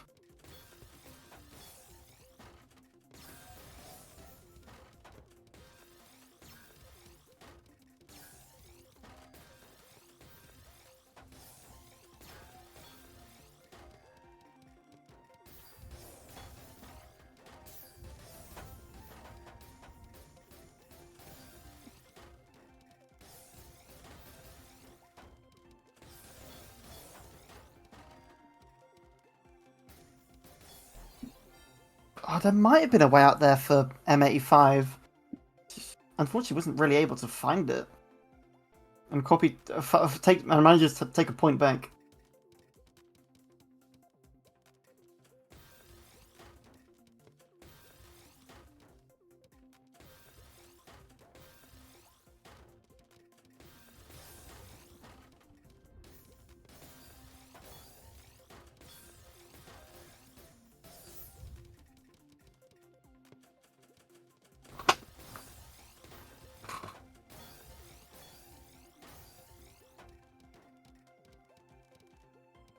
There you go, building up the back-to-back. It's a nice little forecast from Corby there, actually.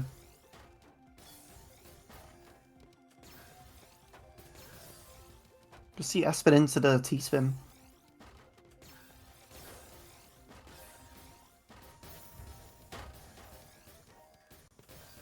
Ooh, I don't know if that was quite the right time for M85 to send off that chunk of attack.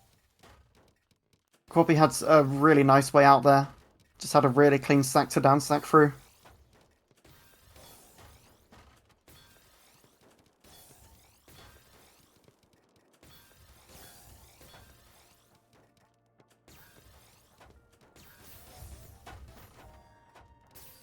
Big spike from Corby, but again, not quite the right timing. M85 has a way out and not too much follow-up from Corby, so just gives M85 a little bit of extra time to dig out.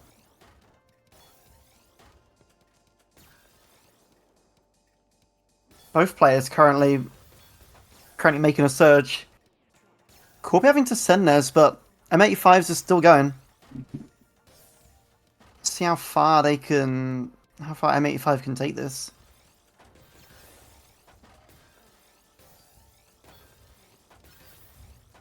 Forced to send it at 13. But not really going to do much to Corby with that huge well. It's a 44 spike from Corby. But M85 survives it, hello? Just casual 44 spike? Casual 44 spike, casual, 44 spike survival. Does it in their sleep. Oh, yeah, that's going to be it. Yeah, that's going to be it. If it wasn't a 44 spike, it was going to be that one.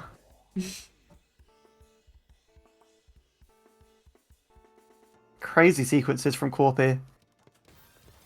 Now 5 points ahead, only 4 away from the win.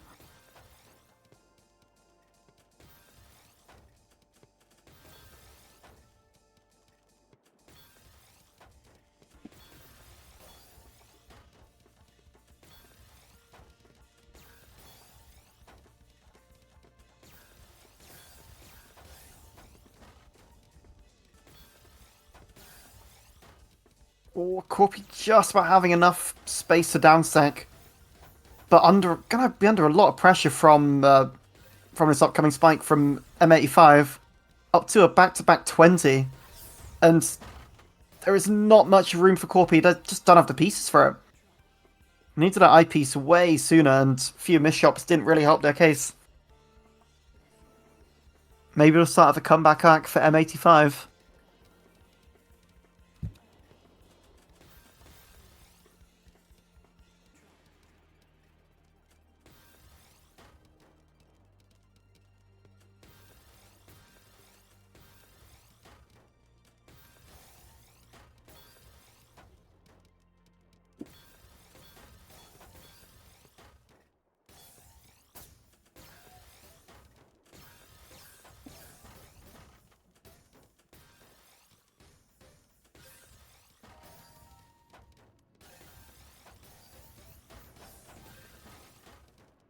$22 from M85, and a 19 back from Corpy. It's the 19 that does it. M85 was not in a good position to take that back in.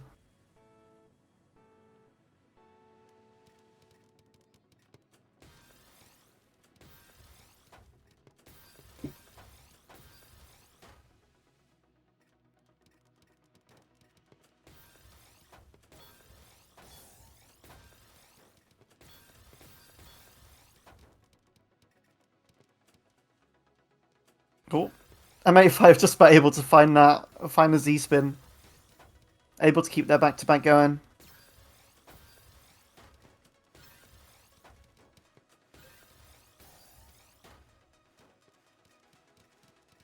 The chain's growing again for M85, but Corpy definitely in a better position. Going to be, not quite ready actually to receive that. I thought Corpy might have been in a good position there.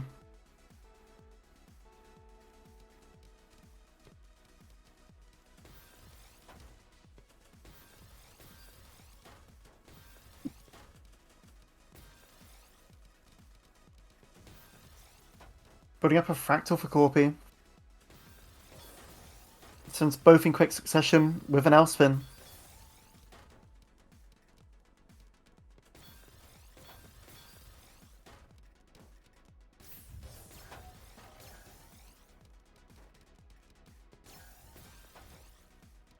Just building up that spike again.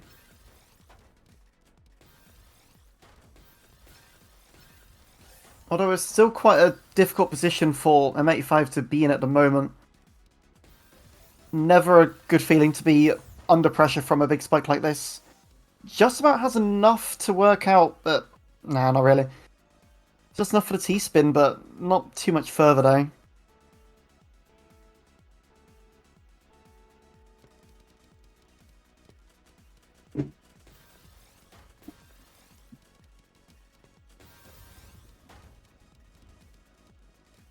M85 finding a nice triple-double.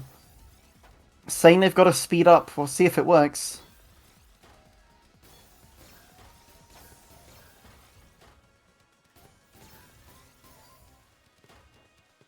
Very nice counter from Corpy. Very lovely defense.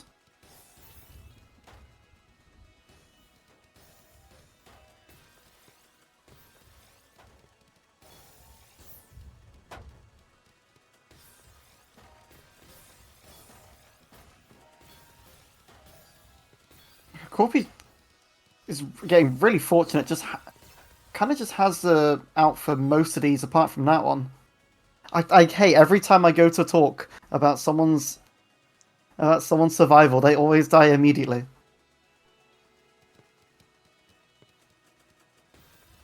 I would like to formally apologize to Corpy for that.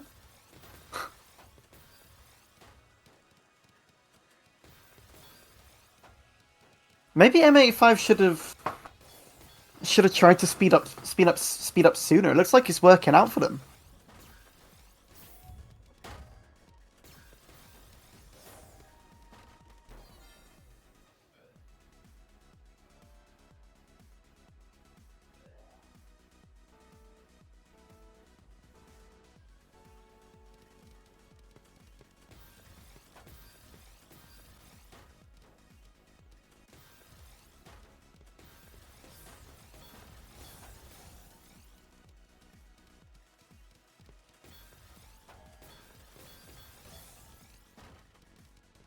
I mean, M85 is definitely making a comeback, that's for sure. 9-6, only 3 points in at the moment. That's a huge 30 spike for M85, but Corby has a nice defense ready. Gonna be able to start sending something back at our own now.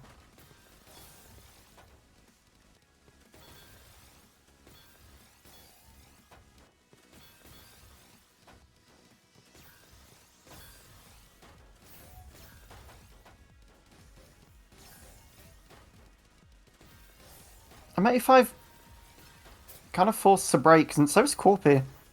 Actually kind of completely nullifying any garbage from that at all.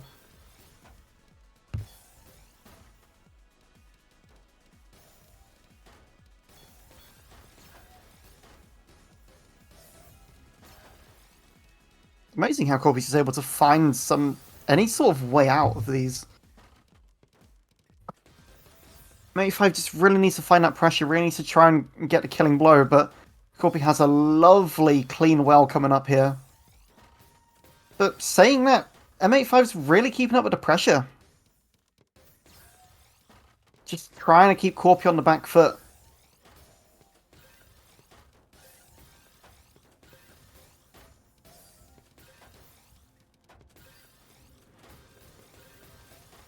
Corby knows they're going to get a big chunk of damage soon. There it is, there's the 19. Able to defend it for Corby, and Corby has a nice way out too. Able to combo down for a 12 spike.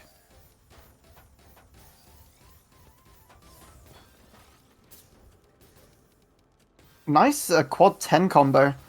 Sends a fair chunk over to M85, but M85's dealing really, really well, and has again a lovely clean well.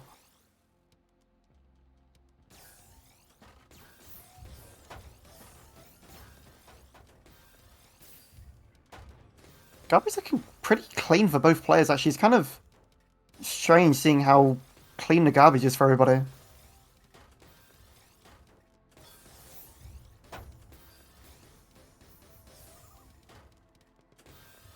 Just no one's quite able to get the upper hand.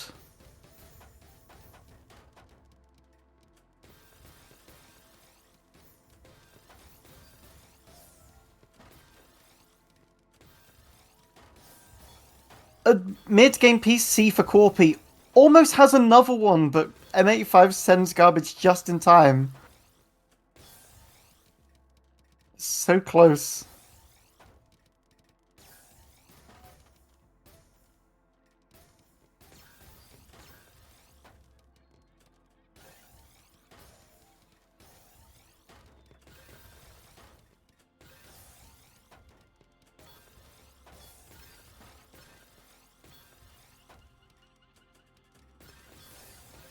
Oh, but look at this.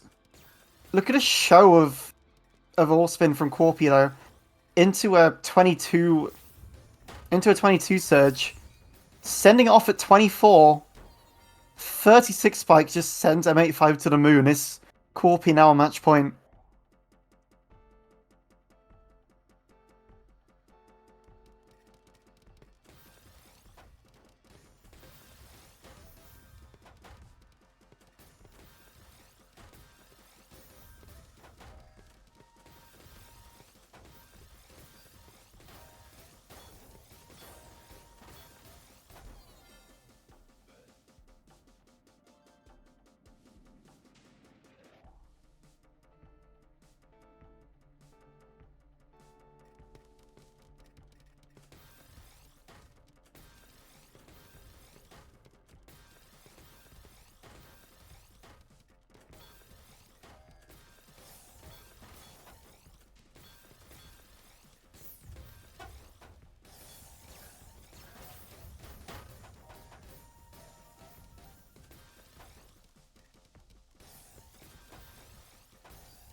M85 really needs to just try and find something here, stop Corby from taking this point.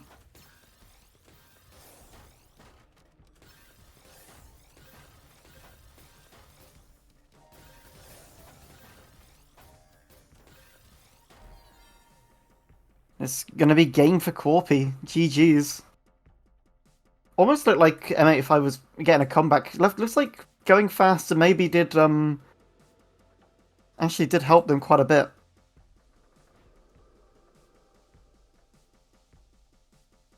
Maybe it could have been a different story if they did that from the start, but just kind of tried to opt to play safe, maybe with a lower speed that they're more comfortable with.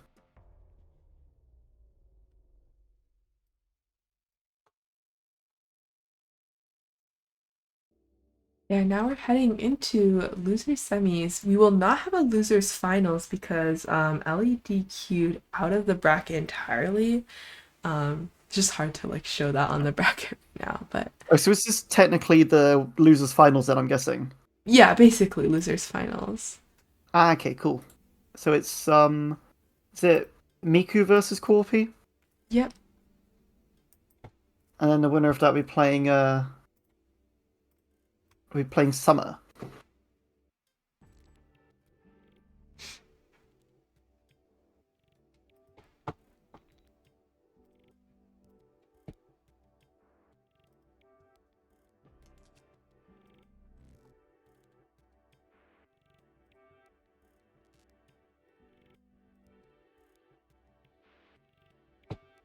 And this will be an interesting match to see anyway. It's Seed 5 versus Seed 3. Corpi again going into this with the advantage. Not too much though. Miku is surprising actually. Miku is a much faster player and has a higher APM as a result as well, but maybe it's Corpi's wall spin knowledge that really helps them when it comes to taking points off of people.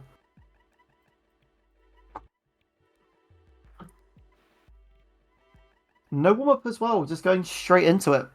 This is the losers finals for a place in the grands.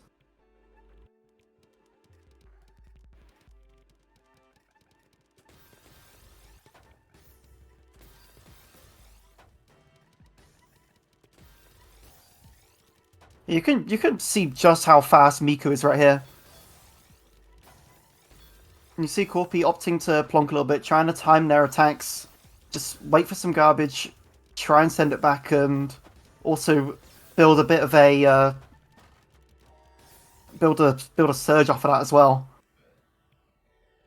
I mean, case in point, there's a perfect representation of what Corpi was going for right there. Plonk garbage, use it to your advantage, get some more spins in there, send off a 31 spike. Works every time.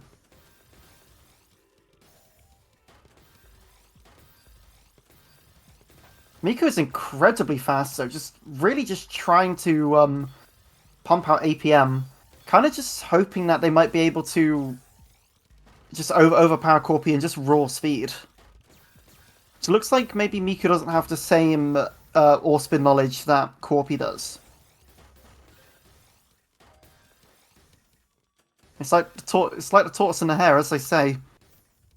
Slow and steady wins the race.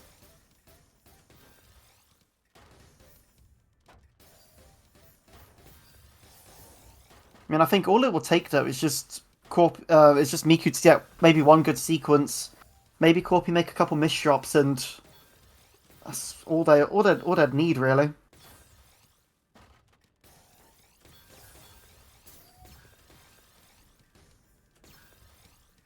Corpi's back on the build up, able to get the all spins, get that surge up.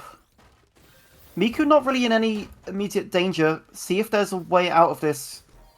That's a really unfortunate block. Well blocked for Miku actually. The the the two squares that Miku could have blocked off that meant they couldn't survive just so happened to be those ones in the corner.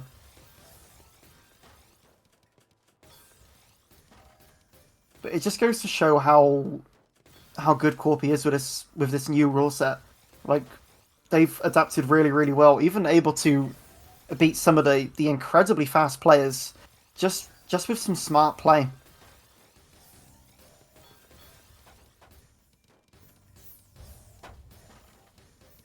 And as I used to say, work smarter, not harder. Seems to be the motto that Corpi lives by on Tetrio.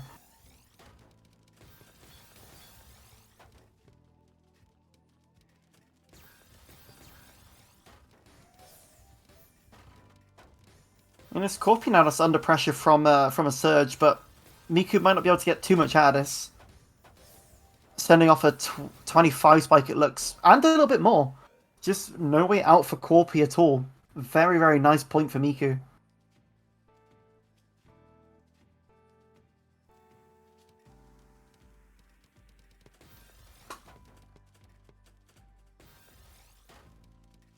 It's an interesting setup for Miku.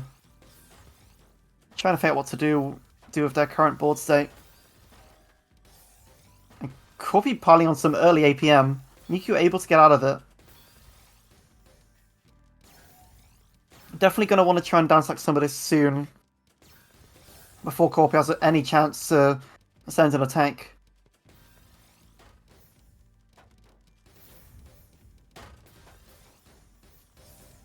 Corpi sends their... I'm about to say send their zone, that's the wrong game. Sends off their spike. Not able to do too much. Miku has a really nice survival.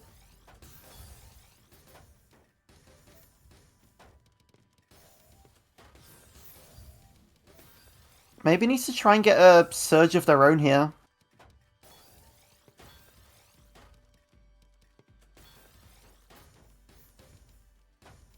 Oh, slight miss shot from Miku. It's gonna hurt the momentum a little bit, but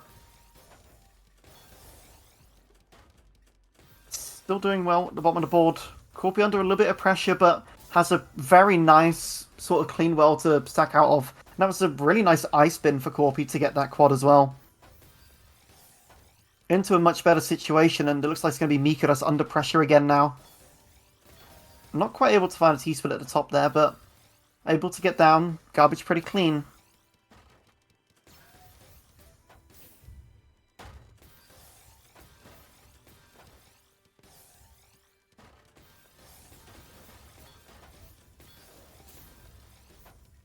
I mean, both players have sped up a ton here. This garbage is going flying back and forth right now.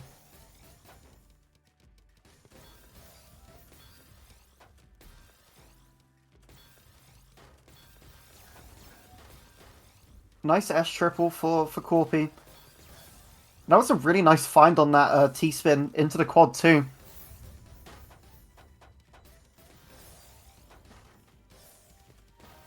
Bit of a tough board for Corpi. Few lines to skim. Just really, really needs to get down before Miku can get an upper hand here. Downstacks it in time.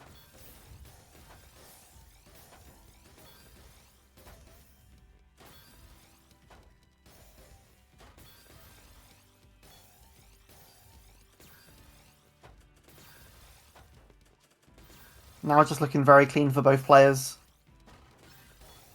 Miku under pressure with the surge coming in from Corpi though. Sends it off for a 22 spike. Doesn't do too much. Hasn't really phased Miku one bit at the moment. Miku definitely has a cleaner board state here. Very good opportunity for Miku here. There it is. That's the killing blow that Miku was looking for. Ties up the game 2-2.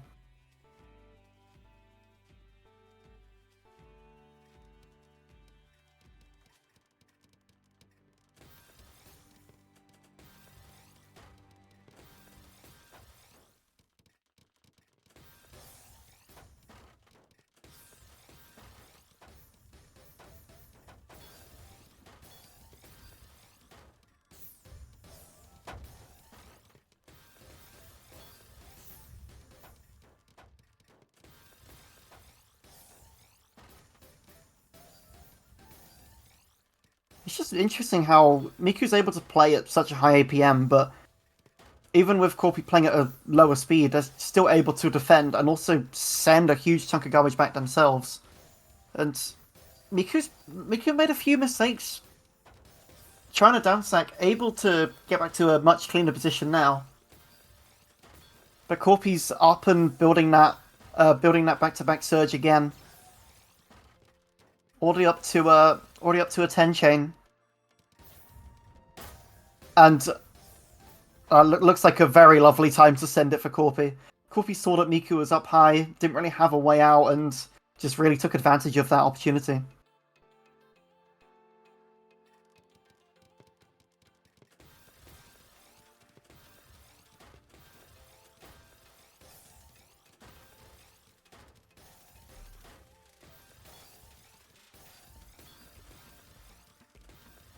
Still not too much in it at the moment though. Only 1 point between the two of them. It's been a really close match so far. Any one of these players definitely worthy to take on Summer in the final. Miku ties it up again. It's very back and forth.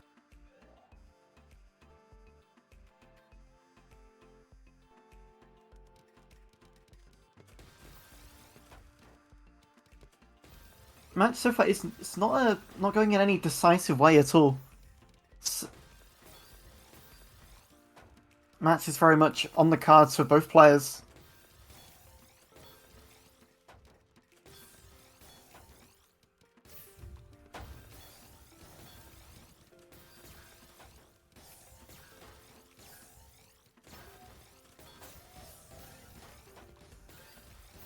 Small spike for Miku. Corpi sending a nice chunk of surge damage back though, and that was enough to take Miku out.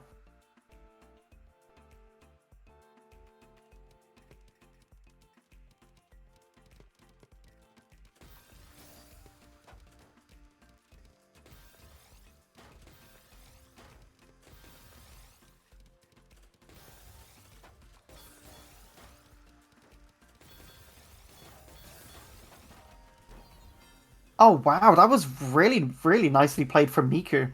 Corpi had a nice setup going, but just didn't have the pieces at the right time, and even with a huge open well, just Corpi wasn't able to get out of it. Just needed that eyepiece one piece sooner.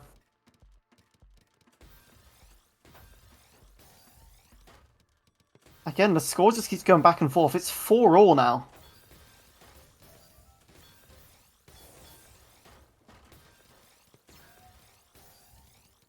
I mean, so if this match is going to follow tradition, it'll be Corpi that gets another round, but we'll see, because Miku's definitely stepping up the pace.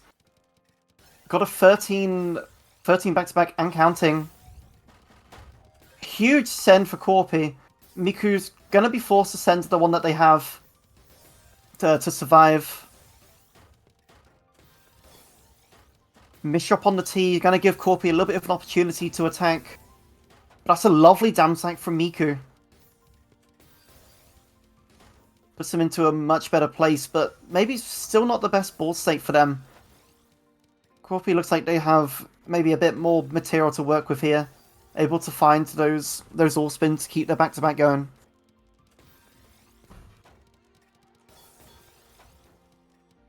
A nice use of the triple kick to send it to get the S double. That's a lovely spike, and it's going to be too much for Corpi. Miku now on a roll, 2 points in a row here. Maybe this could be the turning point. Or maybe Corpi's gonna try and win this point back as well.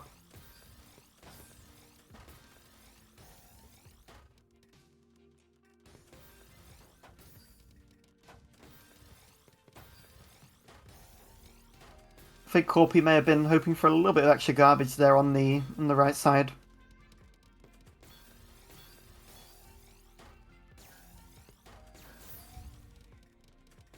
Corpi kind of forced to break their back-to-back, and Miku's still got a nice one upcoming.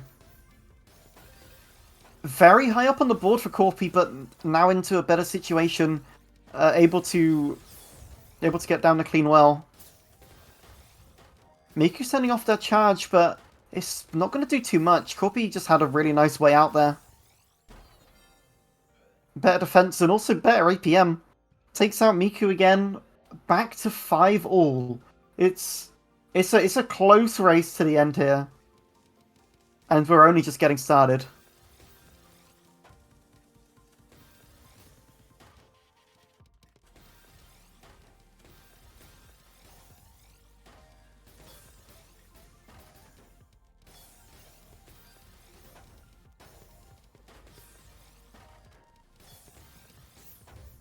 Both sides looking fairly similar. Corpi's a little bit higher up, but...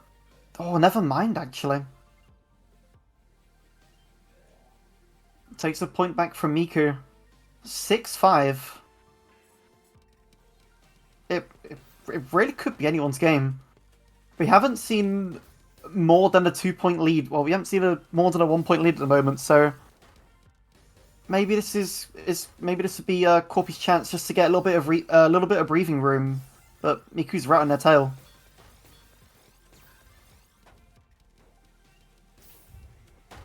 Ooh, Mishop stops Miku from getting a quad to continue their combo. Oh, but Miku's coming out of the APM. This is back and forth. It's now 6-6. No one's able to get a decisive lead here at the moment.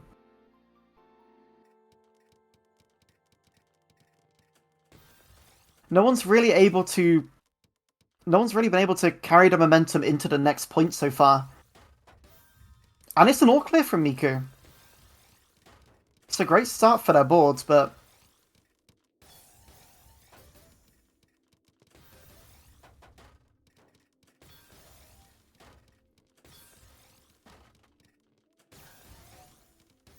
Corpy's back on with a back-to-back chain. I'm gonna have to break it at 10, able to turn it into a 24 spike. Not really gonna phase Miku too much, but also not in the best position to downstack. Needs the eyepiece kind of soon. Misdrop on the eyepiece means they can't get out. Corpy at 7-6 up.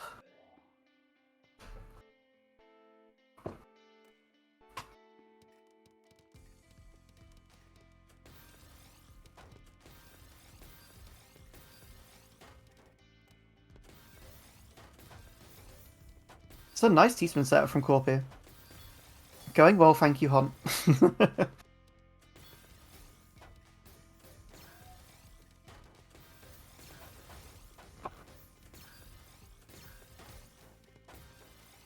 Miku got an 11 deficit here. This could be a really nice opportunity maybe for Corpy to send. If they sent it a little bit earlier, maybe could have put Miku under a lot of pressure. But just the sight of that -16 might be enough to scare Miku. Needs to get a good down sack, needs to get ready for this upcoming attack. But Corpy is showing no signs of slowing down. See when they choose to send it. There, for the 29. Miku has a way out. Just about, but not quite enough. For the first time in the match, Corpy has a 2-point lead over Miku. This is the highest lead we've seen so far in this match. Crazy.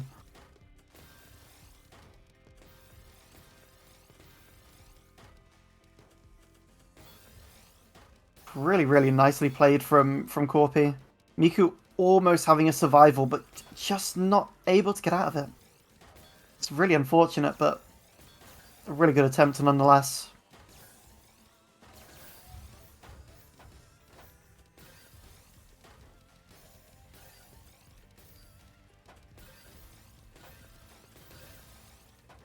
Corpy's back on the back-to-back. 17 chains so far. Miku doesn't really have much of their own. Looks like they're just kind of forcing 9-0. Another 26 for Corpy. But it looks like Miku has just enough space to make it out and actually send back a spike of their own. I'm kind of surprised Miku didn't follow up with another Tetris, with another quad, but doesn't look like they need to. Miku getting a point back on Corpy. Only a 1-point lead now. Closing that gap again. Just back to a close match, really.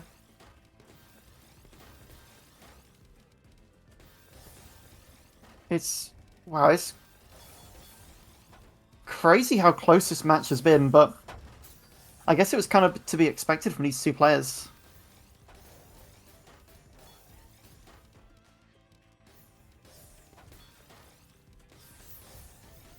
Miku's got the speed, Corpy's got the all spin. It's a true battle of the brains.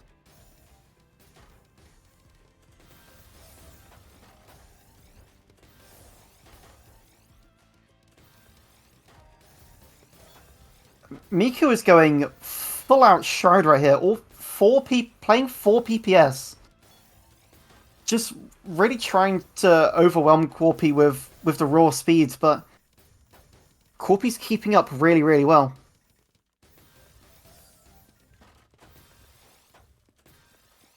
Oh, Miku trying to figure out what to do. I don't know. Everyone's panicking. But this is definitely an important point for Miku. They kind of need this one. You just don't want Corpi to get any much further ahead. So 24, with a bit of a follow-up, that's the point Miku wanted. Back to a tie. Only 3 points towards the finish.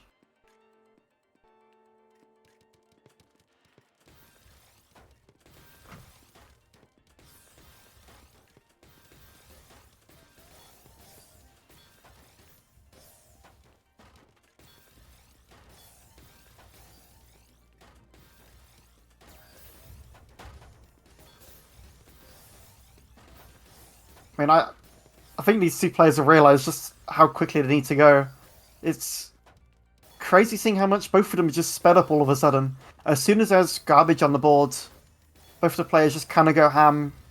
Got to send it back to the others. Got to make it count.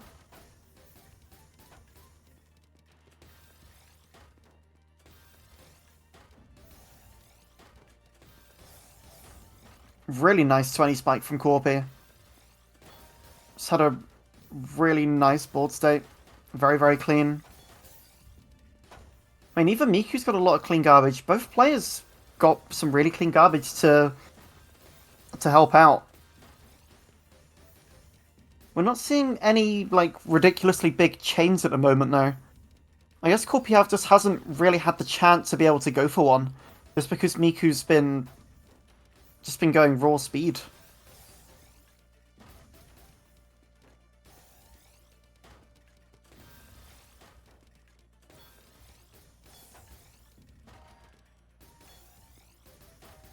Looks like Corpi's finally taking the opportunity to make a little bit of a back-to-back chain.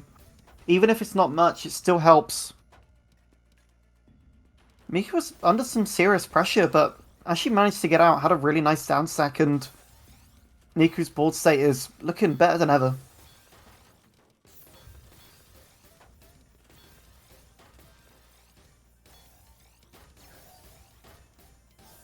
Oh, what an all clear from Corpi! What a sequence that was, and now back into the PC loop too. Able to get just one more off before it breaks. And that hasn't phased Miku in the slightest. Miku is still going at it. Actually has a little bit of a back-to-back chain upcoming, trying to extend this as much as they can before they have to send it off. Corpi definitely giving them some room to breathe. Sends it for a 20 spike. It's not enough, though. This is not enough. And it's actually Miku that's in quite a bit of danger. Needs to try and downstack a little bit. Make use of this clean garbage. Definitely looking safer. Both players just kind of resetting the state for each other, actually.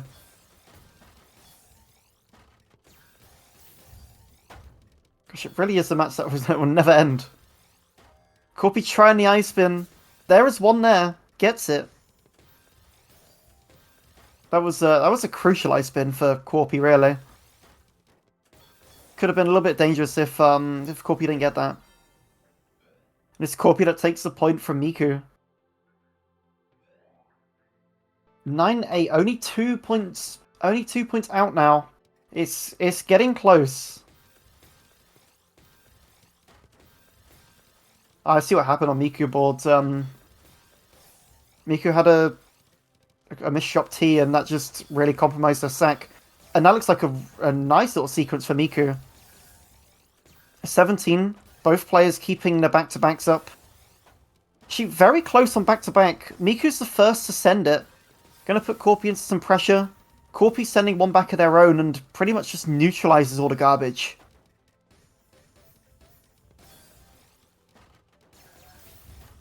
Oh, and that's a really bad misshot for Corpi. And just doesn't have a way out of it. That's really unfortunate for Corpi, and that really gave Miku the advantage and was able to get him that point. Back to even once again. I bet we're probably all glad we're not doing 11 plus 2 on this stream. Because this would have possibly the chance to go on a while if we get there.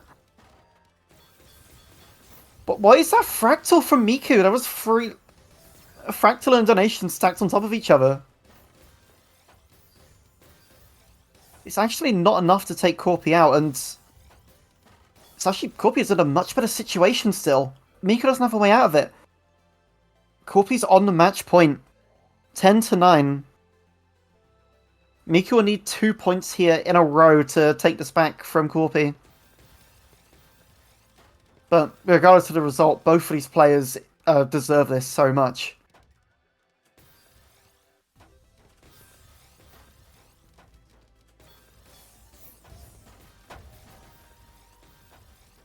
Miko's under some serious pressure, doesn't have the eyepiece in time. Corpi takes it 11-9. That's probably one of the closest matches we've had today. Yeah, absolutely the closest first to 11 we've had. And it's Corpi that goes on to the grand finals against Summer. GG's. Down to our final two. Corpi versus Summer. Summer is top 10 in global right now. Corpi's top 50 though, 41st. So it's gonna be a really interesting match actually.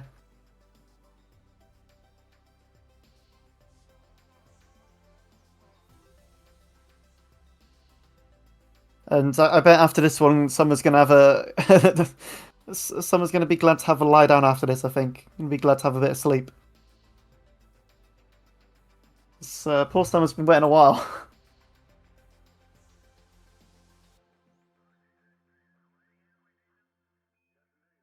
Yeah. I hope Flower Petal hasn't fallen asleep.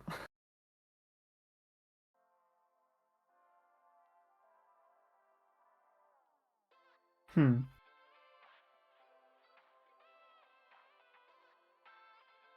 Flower, are you there?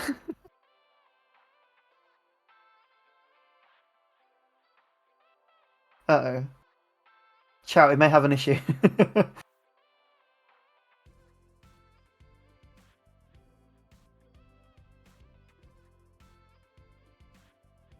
I'm gonna...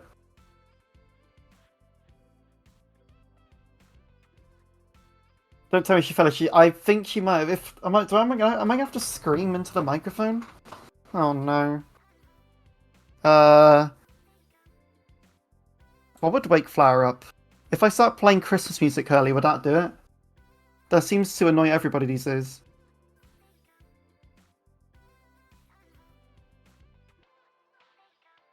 Flower, wake up! Oh no.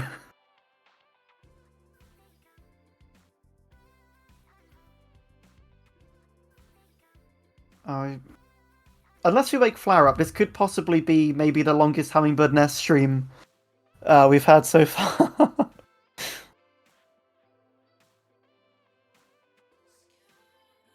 uh...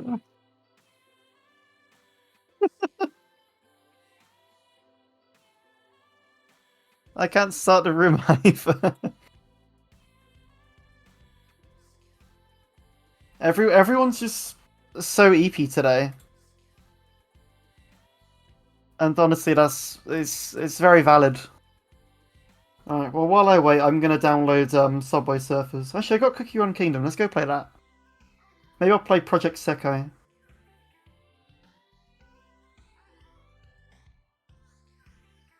I wonder if Son has the power to take hosts. I mean, if Zudo comes into here, maybe. Actually, we can get one of his sketchies around.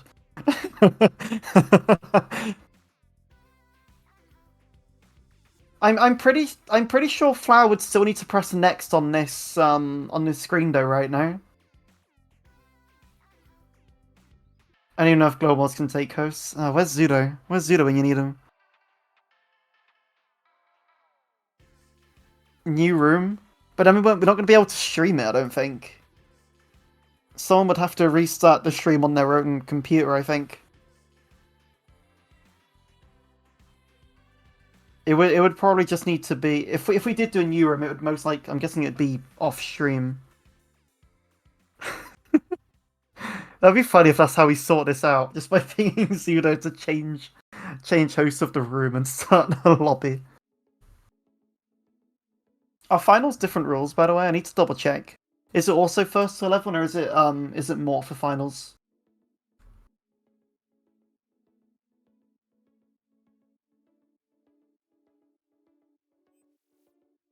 No. Oh, you got Dingo in here.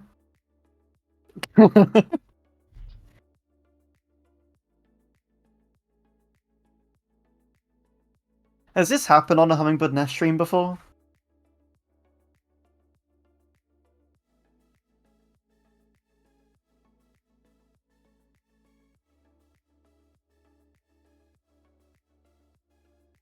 I have no idea. Fair. It's quite the predicament. Oh, here you go. Pseudo's locked in. Is it if you can give I'd probably just say give Dingo host or something.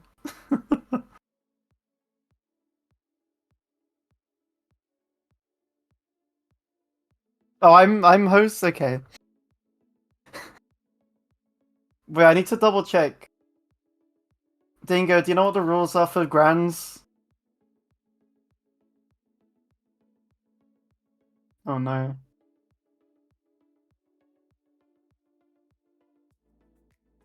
It's the same. What? Just FT11? All right, cool. Okay. Warm up. I guess I'm doing the job now. No. All right. Good luck. Good luck. Good luck. Have fun. All right. Golf. Here we go. All right. Let's just go. Here we go. Corby versus Summer. Thank you, Zudo, for helping out.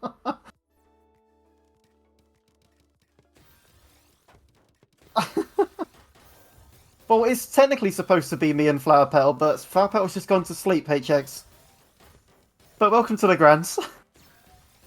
Summer's already piling on the pressure. Remember, Summer just has to win one set. Corby has to win two in a row. This is, an interesting predicament we find ourselves in today.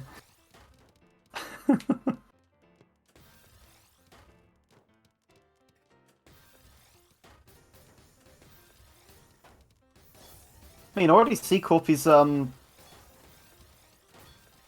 my gosh. Oh, Global Mods can, okay. So that'll be good actually then. So next time we can, we can also bug, we can also bug, the Sketchy for it as well. Thank you for helping out those, much appreciated. Yay, Flowers back. Just in time. Summer versus look at this all clear loop from Summer though. Just shows no signs of stopping and actually that was a really unfortunate misshot on actually no, it wasn't even a misshot on the eye, that was just the O-piece. Just wasn't able to clear an extra line with that. Needed another eye really. Summer's really taken these quickly. Oh, look at this. Summer's got true potential right here. Summer's got the garbage line if they can get a good forward from this. Gets a 16 spike out of it with the quad. Oh, that's unfortunate for Corpy though. Has a huge well, but unable to get out of it. Summer already 3-1 up. Remember, Summer only just has to win one set here. Sprint opener? Just going straight in with a 6-3 for Summer, okay. Few misshots, but that's okay. Corpy on the back-to-back grind now, though.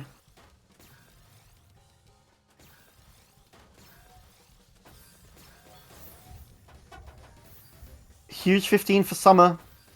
Corpy manages to survive and send a lot of it back, though.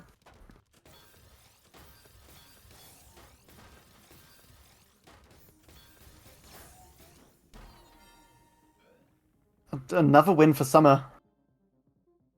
Summer's already 4-1 up. Only 7 points out here.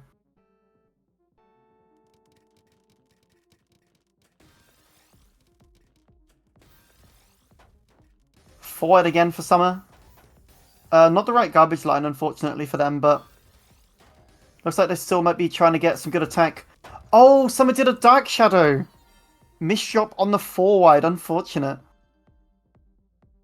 Able to give Corpy a fairly easy point there.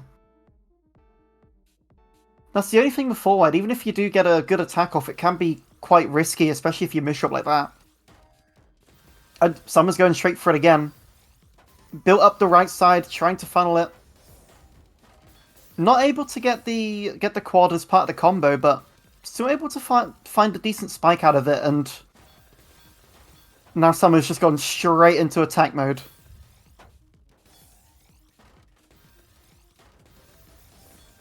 Ooh, making the Imperial Cross and just able to combo that into a huge 28 spike. Really isn't much Corpy can do against that.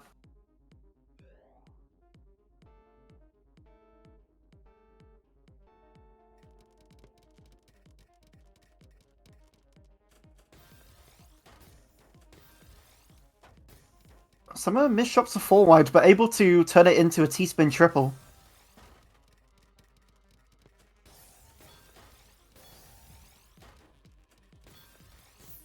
A CSD for Summer. And a nice few spikes coming in from Corpy as well. Has a pretty clean stack here, but Summer's got a lot coming Corpy's way. And an Ore Clear. An Ore Clear on top. That's a lot of garbage for Corpy to take on. There just isn't a way out there.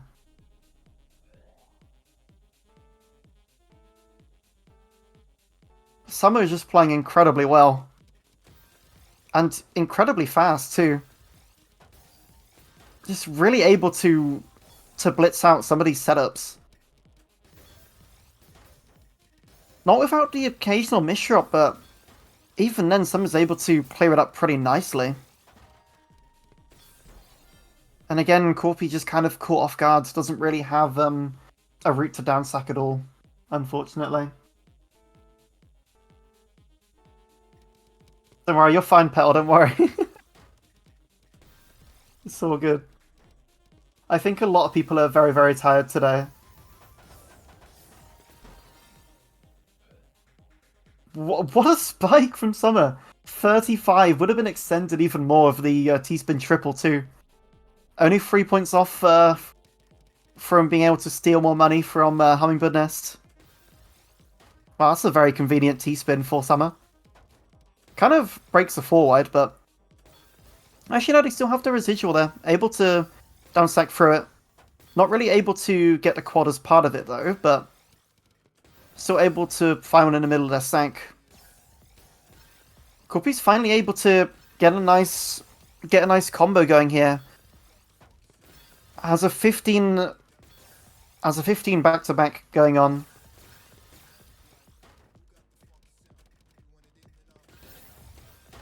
So Summer did have one of their own. Sends theirs off. Gonna be about 22 spike for Corpy. And Summer just sends it all right back and with interest. Most interesting first staffing experience.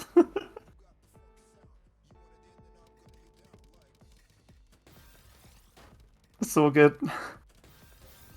You've done great, Dingo, don't worry.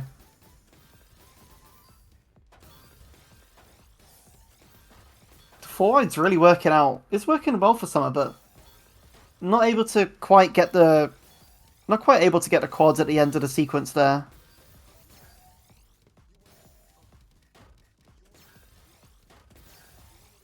Summer's building up the back-to-back chain as well. Oh my gosh, the mini Z-spin. Didn't even clear anything.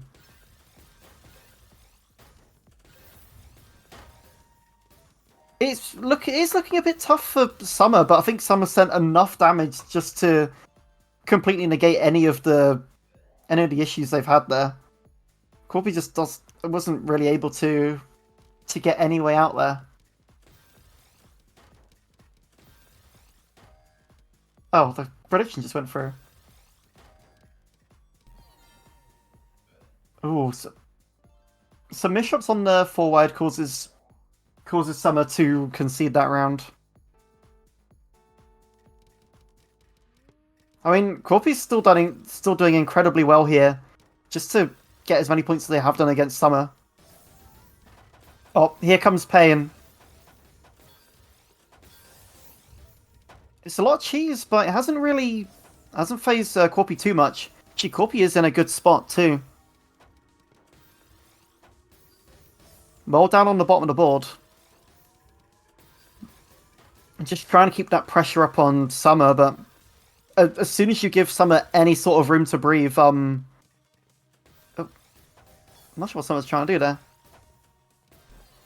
Doesn't have a way out, actually. I was gonna say, as soon as you give Summer some room to breathe, then you're kind of in for a world of pain. But as long as Corpi can keep the momentum on their side and stop Summer from getting in any real advantageous situation, Corpi can get some good points off for them.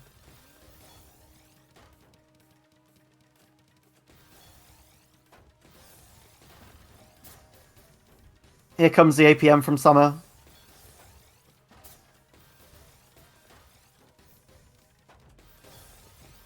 Blow after blow, but Corpi's holding up really nicely. Needs another T here. Also, Corpi's managed to keep back-to-back through most of those. Having to break it at an 8 chain, but still able to send a lot. And speaking of a lot, that's a nice 16 chain... nice 16 spike from Summer. Just building up the 9-0 now, trying to send a few quads to Corpi's side. But Corpi's got really... actually playing out of their mind right now. Playing really well, especially to counter a lot of Summer's attacks. This might be too much, especially with that miss shot on the S. And that's game for Summer. Summer takes Radiant 107. Huge congrats to Summer. Congrats Corpi on the second place. Very, very well played. Yeah, GG's to everyone. And congrats to Summer on winning. Yay, Flowers back. Yes, apologies for falling asleep. I wanted to the average Radiant at this point. Right, we managed to get Zudo in to change the host.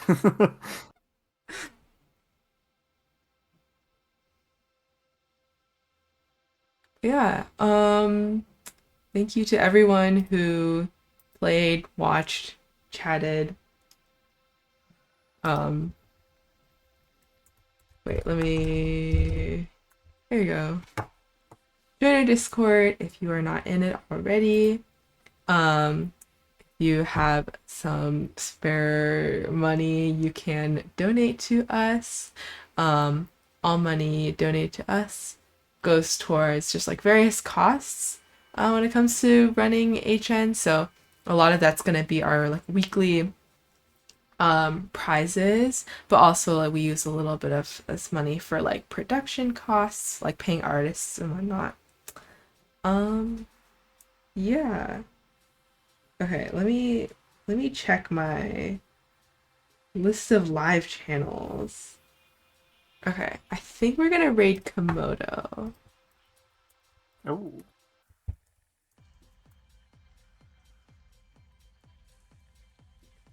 I believe he is making graphics for a tournament question mark. I'm not totally sure. I suppose we'll take a look. Yes. Well, thank you everyone for coming. I will go get some sleep. Thank